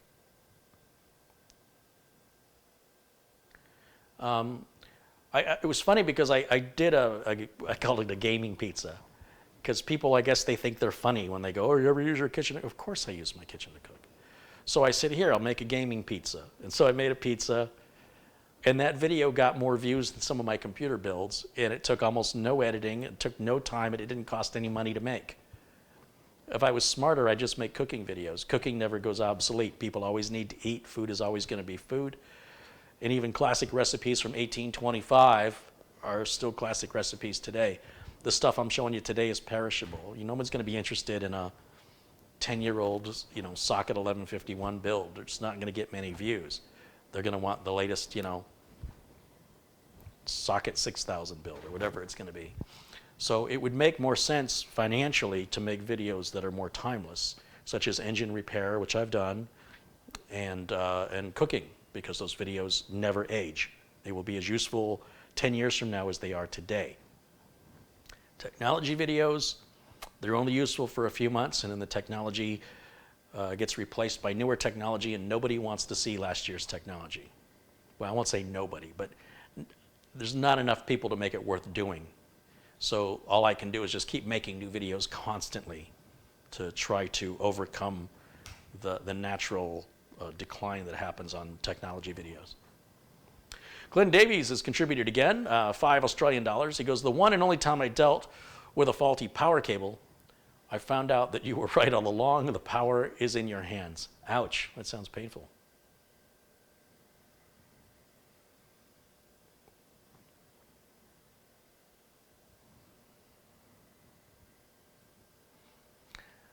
Safric PC Gaming is asking a political question that's not a tech. If you don't want to have a tech question, man, then please don't ask. I'm not going to answer personal questions. Have Gordon Ramsay build a computer. I don't think he's got the patience for it. Carey, did you stitch cable bundles back in the day? No, we didn't do cable management. You can see earlier videos here where I build in cases that have no cable management, and you just shove the cables in there and put them in a big bundle, one big solid bundle, and zip tie it, put the panel on it, and give it to the customer. Yeah, I've got some videos from 10, 12 years ago where I do that. That's how we did it. It was a lot easier. It came as quite a shock. Very funny. The power cable in your hands came as quite a shock. I get it. Andrew Brockington has contributed $5. Hey, Andrew, thank you for contributing.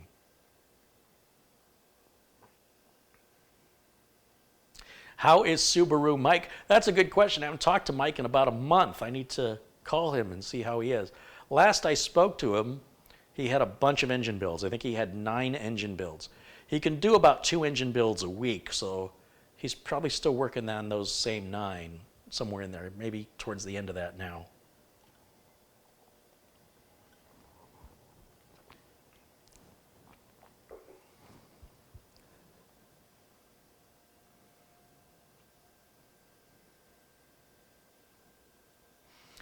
Glenn Davies says, I hope your contact lenses are working over you.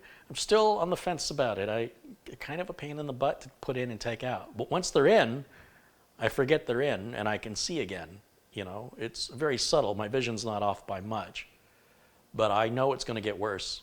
And I never quite have the reading glasses when I need them. And I'm hoping if I always have contacts in my eyes, I'll be able to read things at restaurants, menus at restaurants.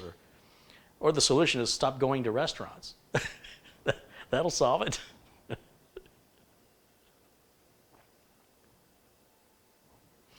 What games am I looking forward to in 2020? I want to see Cyberpunk 2077. And I would like to see Star Citizen finished.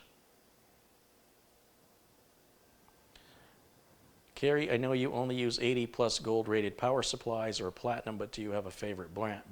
So Wallace, you've got that completely wrong. I only use 80 plus power supplies. I don't care if they're white, bronze, gold, platinum. I don't care, as long as they're 80 plus. And in fact, I have a short video just posted earlier last week about power supplies I'll never use. And it's just a quick tip video explaining that if there's no 80 plus rating on the power supply, I will not use it. As for brands, I like EVGA so far as my favorite, followed by Corsair and Seasonic, in that order.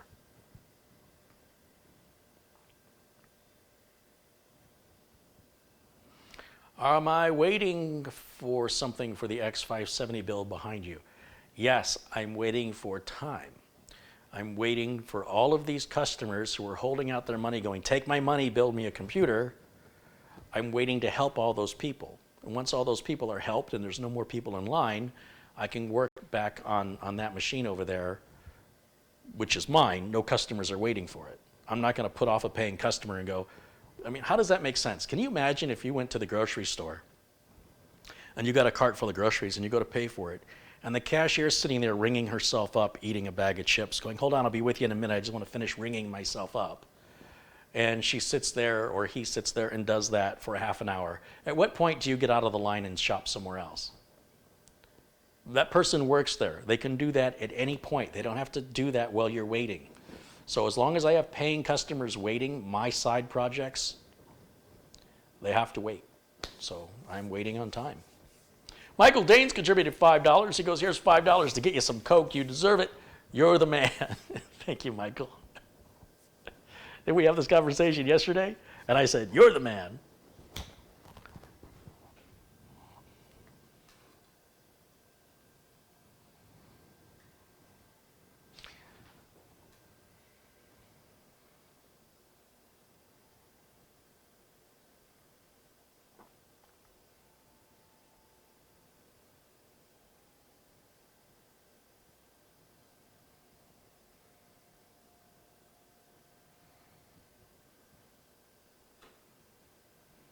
Can you show 80 plus on a box? When I do the next build, it's on every box. You can look at any of my past videos, even the build video from yesterday or the one from Monday. And when I show you the power supply box, you can clearly see 80 plus on every build I've done in the last 3 or 4 years. I think when the 80 plus first came out, it's probably been more than 4 years. It's on literally every single build. John Olson's contributed $8. He goes, hey, I finally made a live show. I'm a big fan, Carey. I've seen all your videos, built rigs for my family. Here's for some Coke and some popcorn. Keep up the good work. Hey, thank you, John. Add John as a moderator there. Carey, you should take time off for yourself. Well, look, here's the way business works when you're self-employed. Things get super, super busy, and they get really, really slow. And I used to panic when things got slow. Like, oh no, what am I going to do to bring in money so I can pay my bills? So what I've learned to do is when things get busy, I take on all the work I can take. Because I know things are going to get slow. And so when things naturally get slow, I enjoy it. I don't panic. I go, oh, thank goodness, everything's slowed down. I can sleep in. I can maybe watch a movie. I don't know. So the other thing that happens sometimes is things will get slow and they don't get fast again. And you think, oh no, it's been slow too long. What do I do? And I've learned the thing to do is to take a vacation. And I know you're thinking that's crazy. If you're not making any money, how do you have the money to take a vacation? Every time I take a vacation, every single time, customers call me. I don't know how they know I'm away. I don't tell them I'm going on vacation. They just know. And they call me and they go, we need you for this. I go, hey man, I'm on vacation right now. They're like, well, put me on your list. Call me as soon as you get back. I need you right away. So if I ever need to drum up any work, all I have to do is go on vacation. And I guarantee every single time I will get work. And I don't have to tell anybody. It's just somehow nature knows. I've just stopped trying to find a conspiracy or superstition in it. I just can't deny that that happens. I mean, here I was talking about how I was sort of upset with Corsair's reliability on their power supplies, and that I only had 1 or 2 bad EVGA power supplies. In less than a week after I said that, I got a dead on arrival EVGA power supply. Again, I don't want to be superstitious, but that's awfully coincidental. It's never happened before. Sometimes I need to just keep my mouth shut.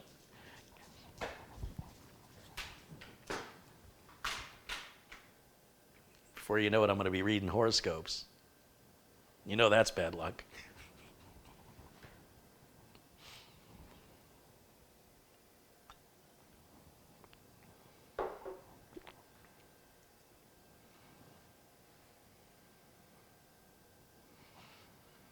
Yeah, I've got a new bathroom faucet I've got to install. I've got a new dishwasher I bought 2 months ago that's sitting in my garage that I have to install.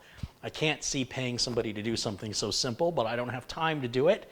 Again, as long as paying customers are waiting, I want to spend every free moment of my time helping customers. And so last night, from before I went live until 1 o'clock in the morning, I was working. I had emails to answer, I had parts to order, I had EVGA to call, talk about the warranty return. I had to get a copy of the receipt from the customer, and he didn't know how to do it, so I had to log in remotely so I could get a PDF of the receipt and get that over to me so I could upload it to EVGA so they could authorize the RMA. I had a phone call to a prospective customer wanting to order a system. We spoke on the phone for about an hour, and before you know, it's 1 o'clock in the morning. I'm like, I'd like to watch a little TV before I go to bed, and there's just no time. So I go to bed, I wake up, take my energy drink. I have a ton of messages every morning when I wake up on my phone, on my email, on Facebook, and on the comment section of YouTube. Somewhere around 200 messages occur if you combine all of them between the time I fall asleep and the time I wake up. So I sort through all those while I'm drinking my little energy drink and I'm trying to wake up. And then sometimes there are calls I have to return right then, and I return those calls, especially from retainer clients that are having a problem. They get prioritized. And then finally I can shave and shower and then go check the mail. Sometimes UPS, Amazon will drop off packages, get those sorted out. And then finally I can start the camera up and go live and then repeat the whole thing. So I'm trying to take weekends off. But it's difficult knowing there's work at home that I could be doing and earning money while customers are waiting. But if I don't force myself to take time off, I'm afraid I'll start making really simple mistakes that are going to cost me money and having customers have to ship things back and customers aren't going to be satisfied. So I have to take time off, not only for myself, but even for the business, so that I'm not making really stupid mistakes from being, you sort of become blind to the work you're doing. Or at least I can if I do too much of it. There's a point where if I start making mistakes on a long day, the best thing I can do is stop for the day. Even though there's pressure to get it done, it doesn't make sense if you're not going to get it done right. Sometimes slow and steady is what wins the race. How is your dad doing? You know, so my dad had an issue with basically encephalitis, which is spinal fluid on the brain. And it's changed him. He's not the same man I've known my whole life. And he's more or less aware of it, but he doesn't have any memory of it. Like, he knows he was out. Like, as far as he was concerned, he was in a coma for 8 months. He has no recollection. At the same time, he's not 100%. He's not back to being normal. He is depressed. He realizes he can't do things he used to do, like drive a car. He's confused easily. And I'll call him and he doesn't know I'm calling him. He doesn't know I've left a message. And because he lives in another state, I have to get a hold of my brother and say, hey, how's Dad doing? And can you put me on the phone with Dad, because I can't reach him. So what I'll end up having to do is myself and my sister we will get in the car and we will drive out there to visit him. I'm sure he'll be happy to see us. But I don't think he's aware of how much time has passed since he and I have talked. And I've been so busy lately. I haven't really thought a whole lot about it, other than when I'm laying in bed and my brain slows down with all the work and I think, oh gosh, I need to call my dad. And then I call him, I get his voicemail, he doesn't call me back. It's tough. But we'll go see him. Maybe next month we'll take a ride out for the weekend and go visit him. He's healthy, he's just different.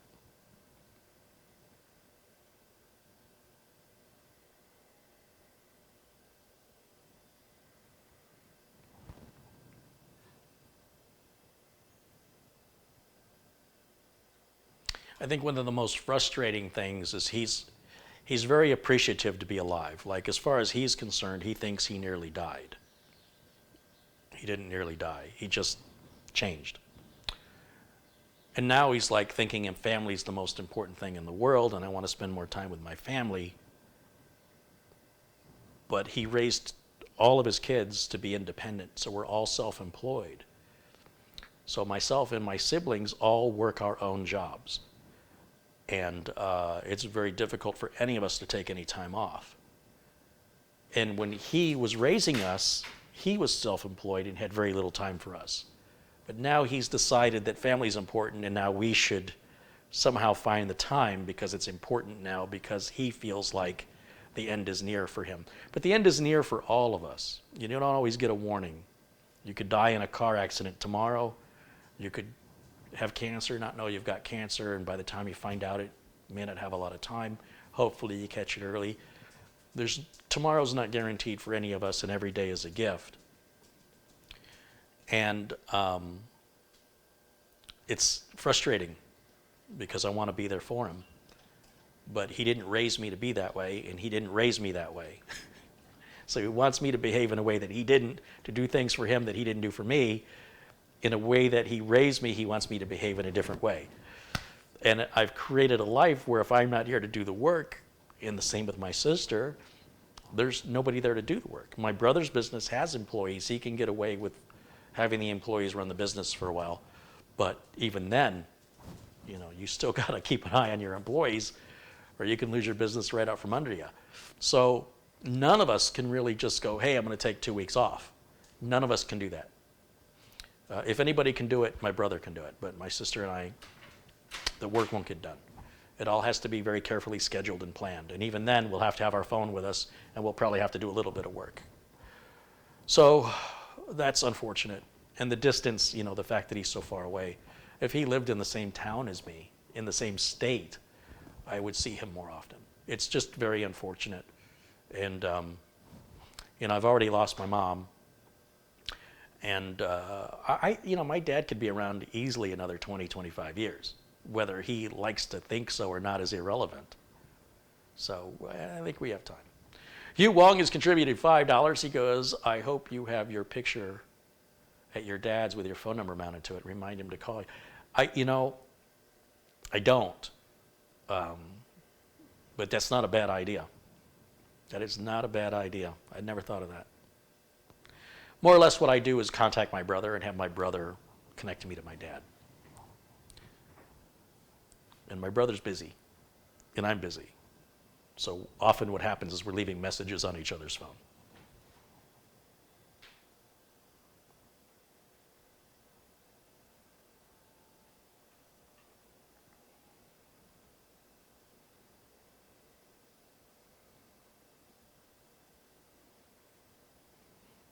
Carey, did you test the EVGA PSU cable? The power supply won't turn on. I use the same cable on all power supplies. From the wall to the power supply, that's my cable. That's the one that's, you always see me use the same power cable. The power cable that comes with the power supply, I leave wrapped nice and neat for the customer to unwrap. So if it's the main motherboard power cable that comes off the power supply, they don't give you any spares, and I don't have any spares. And nothing about the cable looked bad. EVGA said they were going to send me a whole brand new power supply with all the cables and everything, and so I'll have duplicate cables. And they're going to pay for the shipping. So that's great.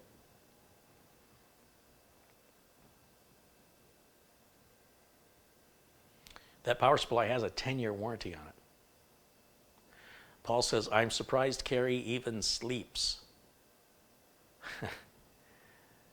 Yeah. And it can be difficult sometimes. Patrick says he lost his father to dementia and Alzheimer's. It's horrible. It's absolutely horrible. Brett says, I had encephalitis when I was 4, and your dad are the lucky ones that have made it through that I know of. Well, look, encephalitis doesn't necessarily kill you, but it depends what it is, right? It depends what kind it is and how it's progressing. But it certainly leads to symptoms that look a lot like dementia or Alzheimer's. It's painful to see somebody as independent and proud as my father is, to refuse to ask for help and to refuse to deny help offered. So he's stumbled and fallen a number of times for refusal to use a cane or a walker because he's just too damn stubborn to accept his reality and adjust to it, adapt. It's important to adapt in this life if you want to survive. We are all going to die. We know that. This is not news. We can only hope that our death gives us time to wrap up any loose ends, that it's not unexpected, but we don't want to linger on and be a burden to people, and we don't want to have it happen unexpectedly. But what we want and what we get can be two different things. That's life. So we just appreciate every day that we're here, and do what you can to meet your responsibilities and stay in touch with your family no matter the distance, no matter the reason. And it is what it is. And it's no different for you than it is for me.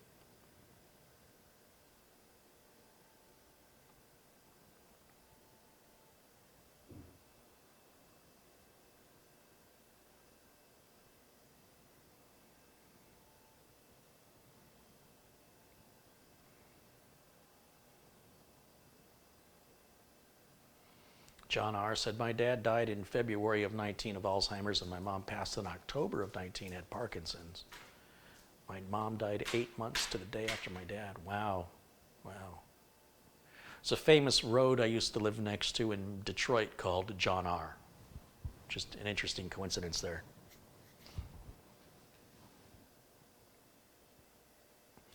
My grandfather was told he had 6 months to live in 1980.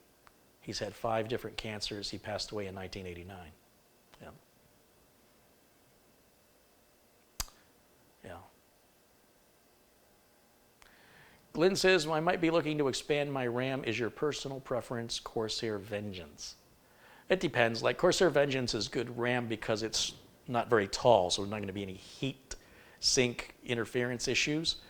It's also a good company with good support, so you know the quality is there. But these days, almost any RAM should work fine. If you want to enable XMP, make sure you get good RAM. If you don't care about XMP, buy the cheapest RAM on market. You'll probably be fine. Probably.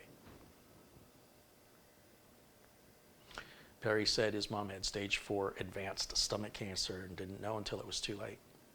Yeah. Yeah, well, these stories are not uncommon, and they're all sad. But we all know there's going to be an end. We just don't know how.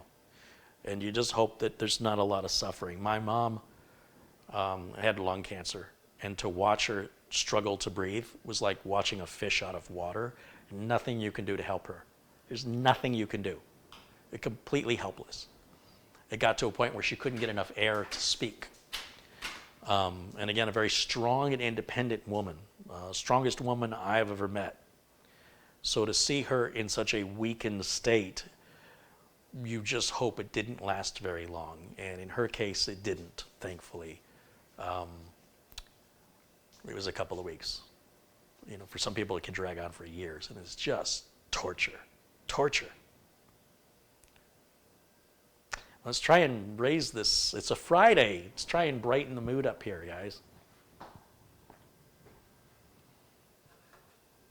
Many of you will be talking about how you used to watch my videos when I was alive. Well, I'm here now, okay? So let's just appreciate the fact that we're here. We've all had loss. We will all have more loss, and one day we will be the loss.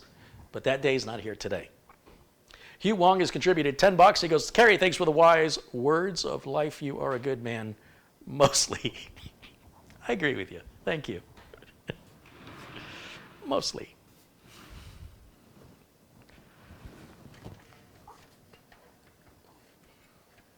You know, my joke is that I get along fine with everybody who leaves me alone.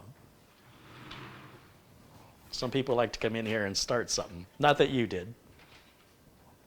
And those people see a side of me that they may not be a fan of. Well, don't come at me, bro. Brah. Don't come at me, brah.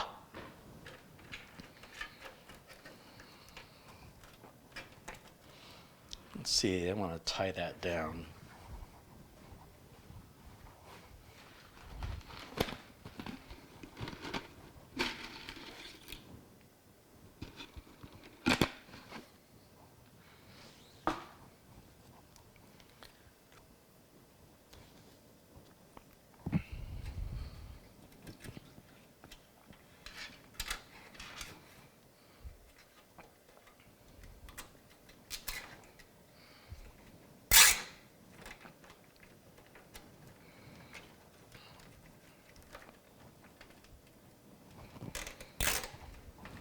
I want to try and make these cables as flat as possible so that I'm less likely to have any issue getting the back panel on. And things like these connectors sticking out, they're not malleable, so you really need to get them as flush as possible or get them on the other side of the motherboard panel.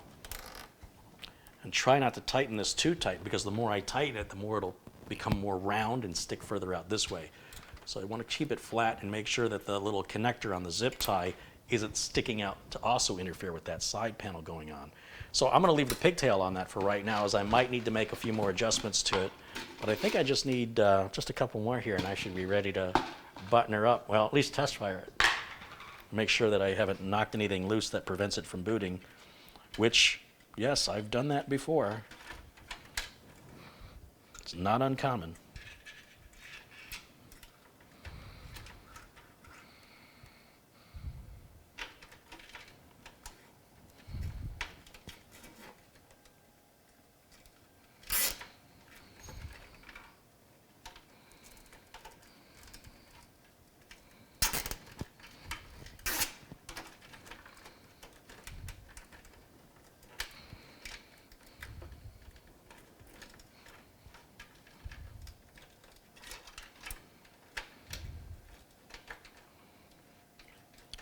So I don't like the way this audio cable is going right through the center of these cables like that. That does not appeal to me. So I'm going to unplug it temporarily and reroute that cable so it's just a little cleaner looking.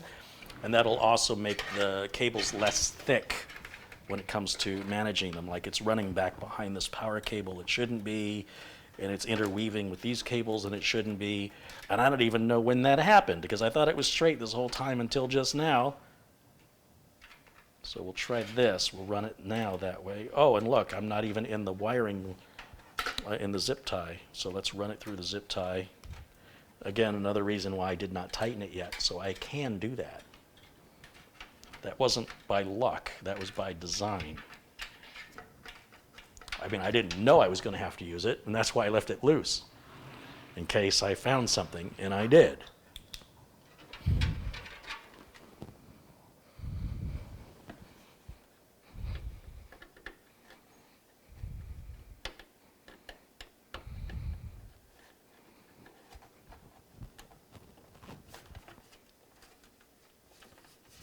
I kind of wish we had a little wire loop. Well, I guess the power supply could interfere with the access to that, though. There's got to be a better solution for this front port audio cable. It sure would be nice if they ran that over here, because they know, motherboard manufacturers know we're going to be hooking up that front port audio cable. But the audio chips, they always put an audio chip over on the left side of the board, in the back left. So you've got, that's like the longest cable run of the whole build.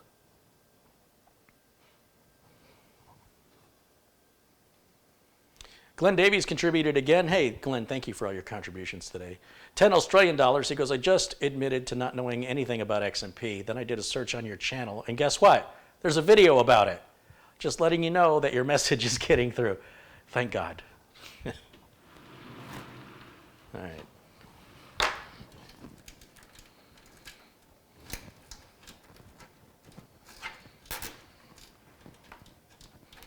So I don't want to tie up this fan cable. I like to keep it loose.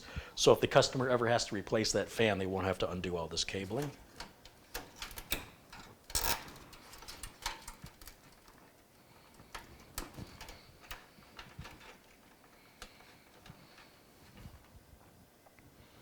I'm kind of thinking this cable, the audio cable again, should probably go underneath here. So I'm going to do that again. You'll see I will repeat this as many times as necessary until I'm happy with it. So maybe if I run this under and then in, it'll be a little tighter and look a little better.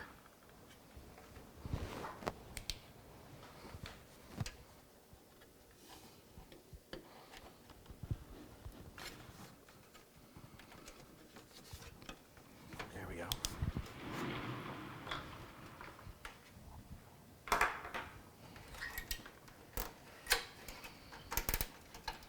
Let's see, that looks good.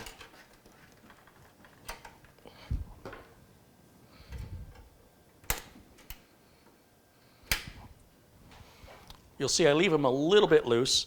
And there is a slight twist on this cable, but it's such a pain in the butt to straighten out, and I'm just going to let it go. It'll be close enough for government work, as they like to say. And then I've got this last bundle here to tie down. And to do that, I use one of these long zip ties, and I run it through the holes in the bottom of the case, sort of in the middle towards the back.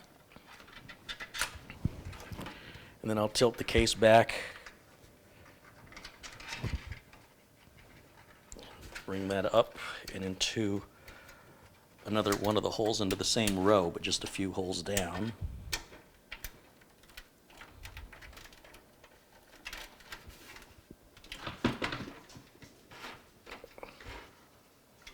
And then I can zip tie that. And we can take the wire tie off of it. We don't need that holding it in place anymore.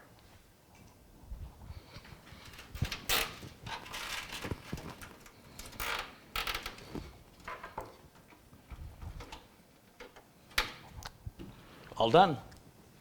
Now I can test fire it, make sure that I haven't pulled any cables out of its socket. We can make sure everything still turns on okay. These can go back into the container for the next build. And the next build coming up, pretty nice build.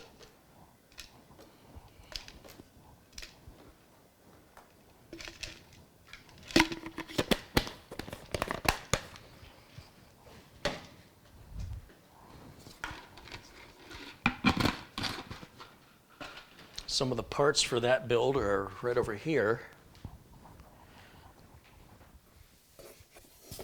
We're going to use the same motherboard as we used in yesterday's build, that Z390 Aorus Pro, but instead of a 9700, we have here a 9900K. And my collection of blue orbs is growing by the day.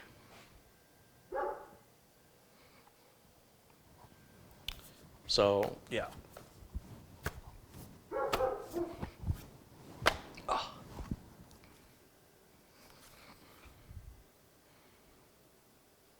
This will be Monday's build. Cosmos contributed $3.99 and said, there's a video for that. That should be my answer for everything. I got a video for that. Like, I appreciate the questions, but when people ask questions that I've already answered in a video, it's like, I just want them to know. If you go through the trouble of like watching my quick tips videos, I think you'll find answers to questions you haven't thought to ask yet. Subscribe to my quick tips channel, Computer Quick Tips. They're all under 10 minutes. Most of them are like 5 minutes long. And they're just quick answers to common questions. And I think we've got about 200 of those.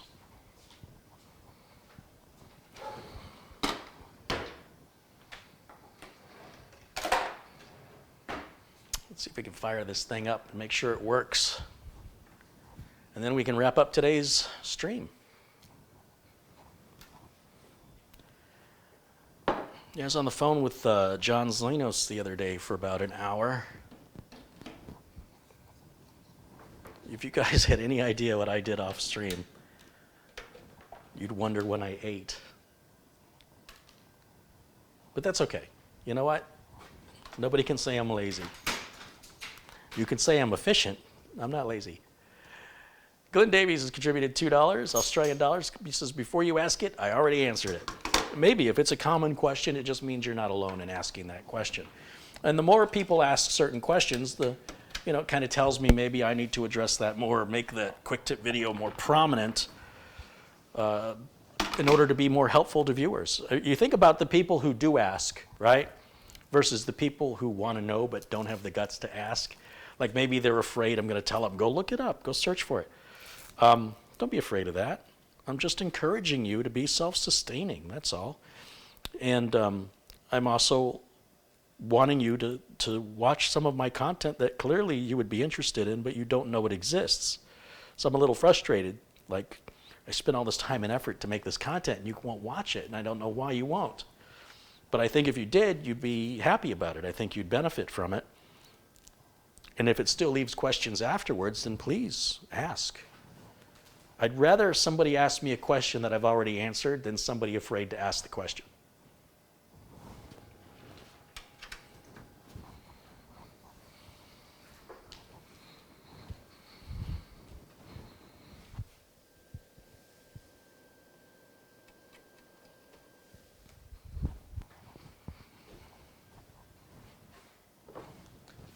Okay, that's all powered up. Let's go to camera 2, and we'll just put me in the corner up there. Right there ought to be good enough. And let's see if I broke it. Let's turn it on. I got no power light. Front fan turning. What's going on with my light? Hard drive light's working. Maybe I got my power cables backwards. Let me check. You had to know as soon as I put that flashlight away, I was going to need it again, right? No, they're right. They're in the right order, and they're in the right place, but they're not lighting up. So I will take them off, and I will put them back on again.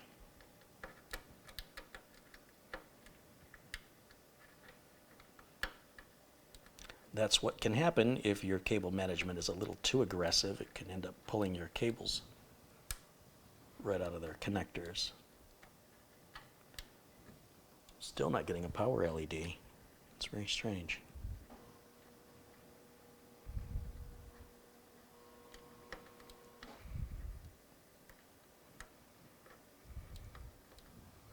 There it goes. Now the power LED is on. I've had people build computers and I go, do you know your power light's not working? Or your hard drive light's not working? They're like, no, I never noticed it before. I'm like, really? That's the first thing I check when I build a computer. And it's usually because they put the cable on upside down. It's super easy to fix. It's super easy to check. It's one of them things, you know? Super, super easy if you pay attention.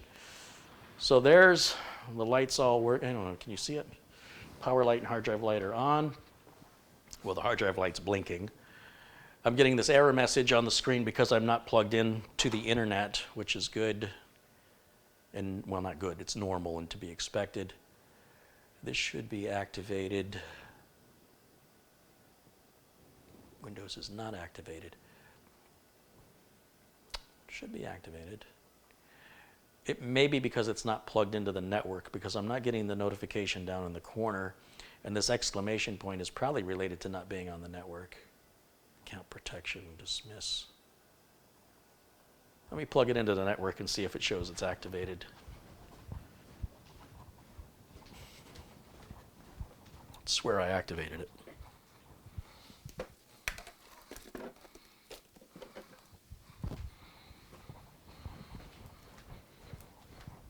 And the machine is dead quiet, which is always welcome. I'm really liking these machines. I was on the phone with Mike Smith last night for about 2 hours. I just wanted to talk to him for 10 minutes. You know, me and Mike, we can talk. So I got off the phone, I think it was 11 o'clock my time. It had to be 1 in the morning his time by the time we were done. And that was after I spent an hour on the phone with a prospective customer who had PC build questions.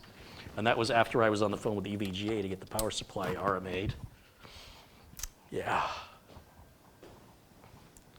Who needs sleep? Let's see if I've got working internet now.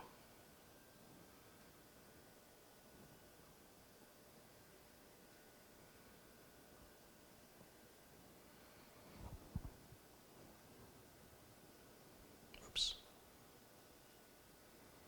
Oh, we're going to go back to yellow exclamation again. Now what?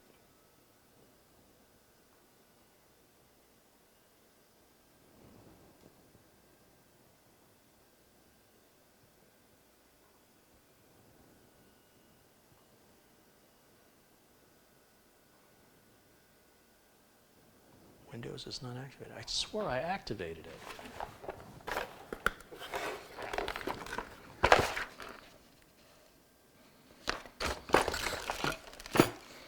No, you know what? I don't have the product code in here.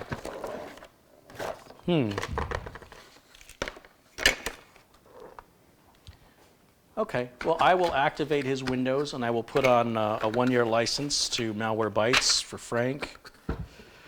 And then I can get this over to FedEx tonight and get it boxed up and shipped out to him. But everything else looks good. Make sure that the optical drive is listed. Let's make sure we have a C drive and a D drive. Let's try and eject it, make sure that it works, that it's hooked up. So I must have wired that properly because it ejected. Simple little tests before sending it off to the customer. And we can shut this down now.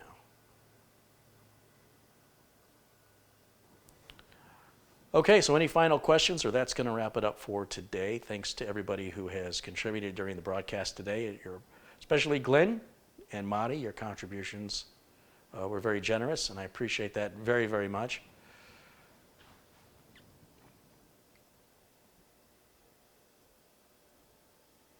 Cosmo says, good going, Carey. It's been a busy week. Yeah, and next week should be just as busy.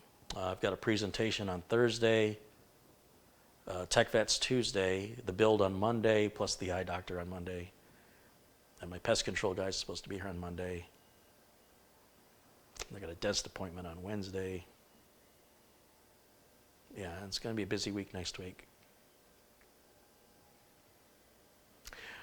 Hardly Working says, I love your site and your community. Very polite humans overall. That's what we do here, and we'd like for you to be a permanent part of it. So thank you.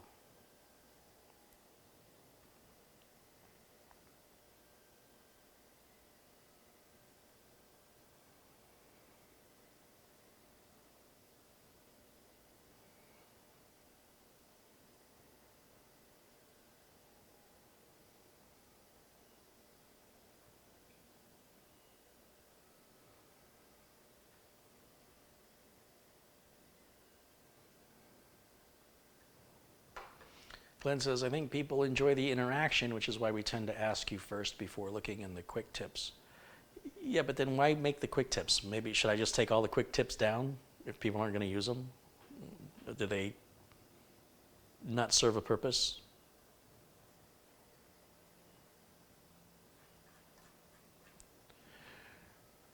Charlie Nankara has contributed $1 Australian. Thank you, Charlie. So we'll give a shout out to everybody who's contributed today, and that includes a good friend of the channel here. We've got Peter Brooks contributed £1.99. He said, you can send me that blue orb if you like without the CPU. Do you know that if I sent that to you, what the cost of shipping would be, and your customs there in Great Britain would charge you a fee to collect it? It's just a piece of plastic. It's not worth it, man. Thank you to all the contributions from Glenn Davies today and Cosmo. Thank you to Hugh Wong for the numerous contributions as well. Ian McLeod, who contributed $2, says Slancha. Slancha, Ian, thank you and cheers. John Olson just contributed again $5 and says, another great show. Glad to make it online, and don't forget to give Carey a thumbs up. Yes, please. You can, right underneath the video, there's a thumb, faces up. If you click on that, it helps the videos appear in search results. That's all that does. I don't make any money from it unless, I suppose, people click on it to view it, and I make my 1/4 of a penny. But if enough people do that, those pennies add up to dollars. So it just literally means you do this. Click. But look, if that's too much trouble, forget I asked. Where was I? Contributions. Yeah.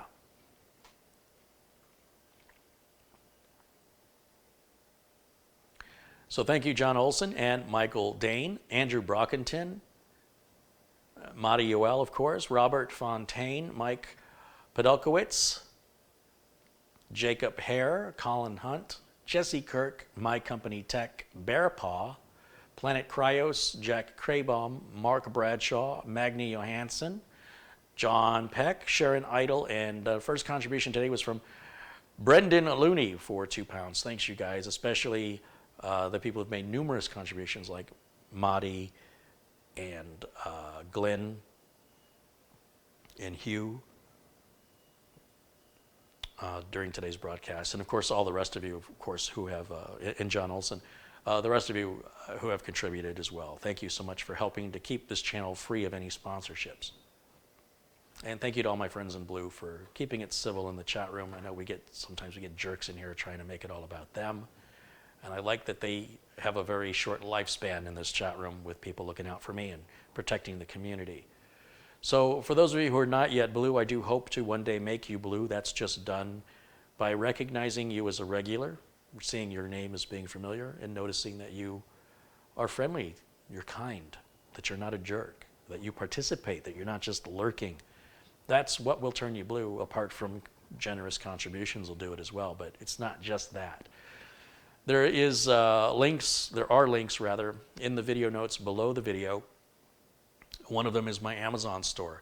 If you ever need to make a purchase from Amazon, click on my Amazon store link first, and then purchase whatever you want to purchase, even if it's not in my Amazon store.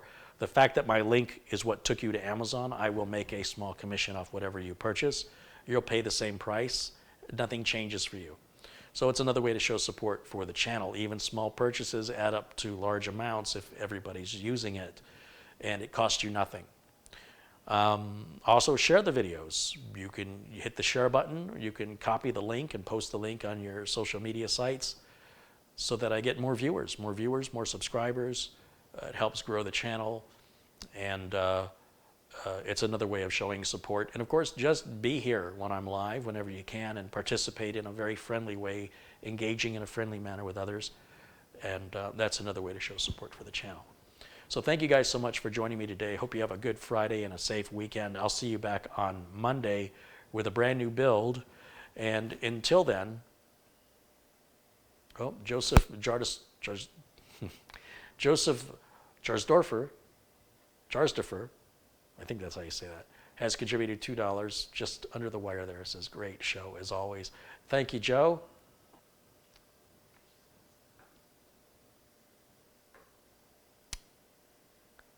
yeah, that's going to wrap it up for me. Thanks for watching. I'll see you all on Monday. Have a safe, happy weekend.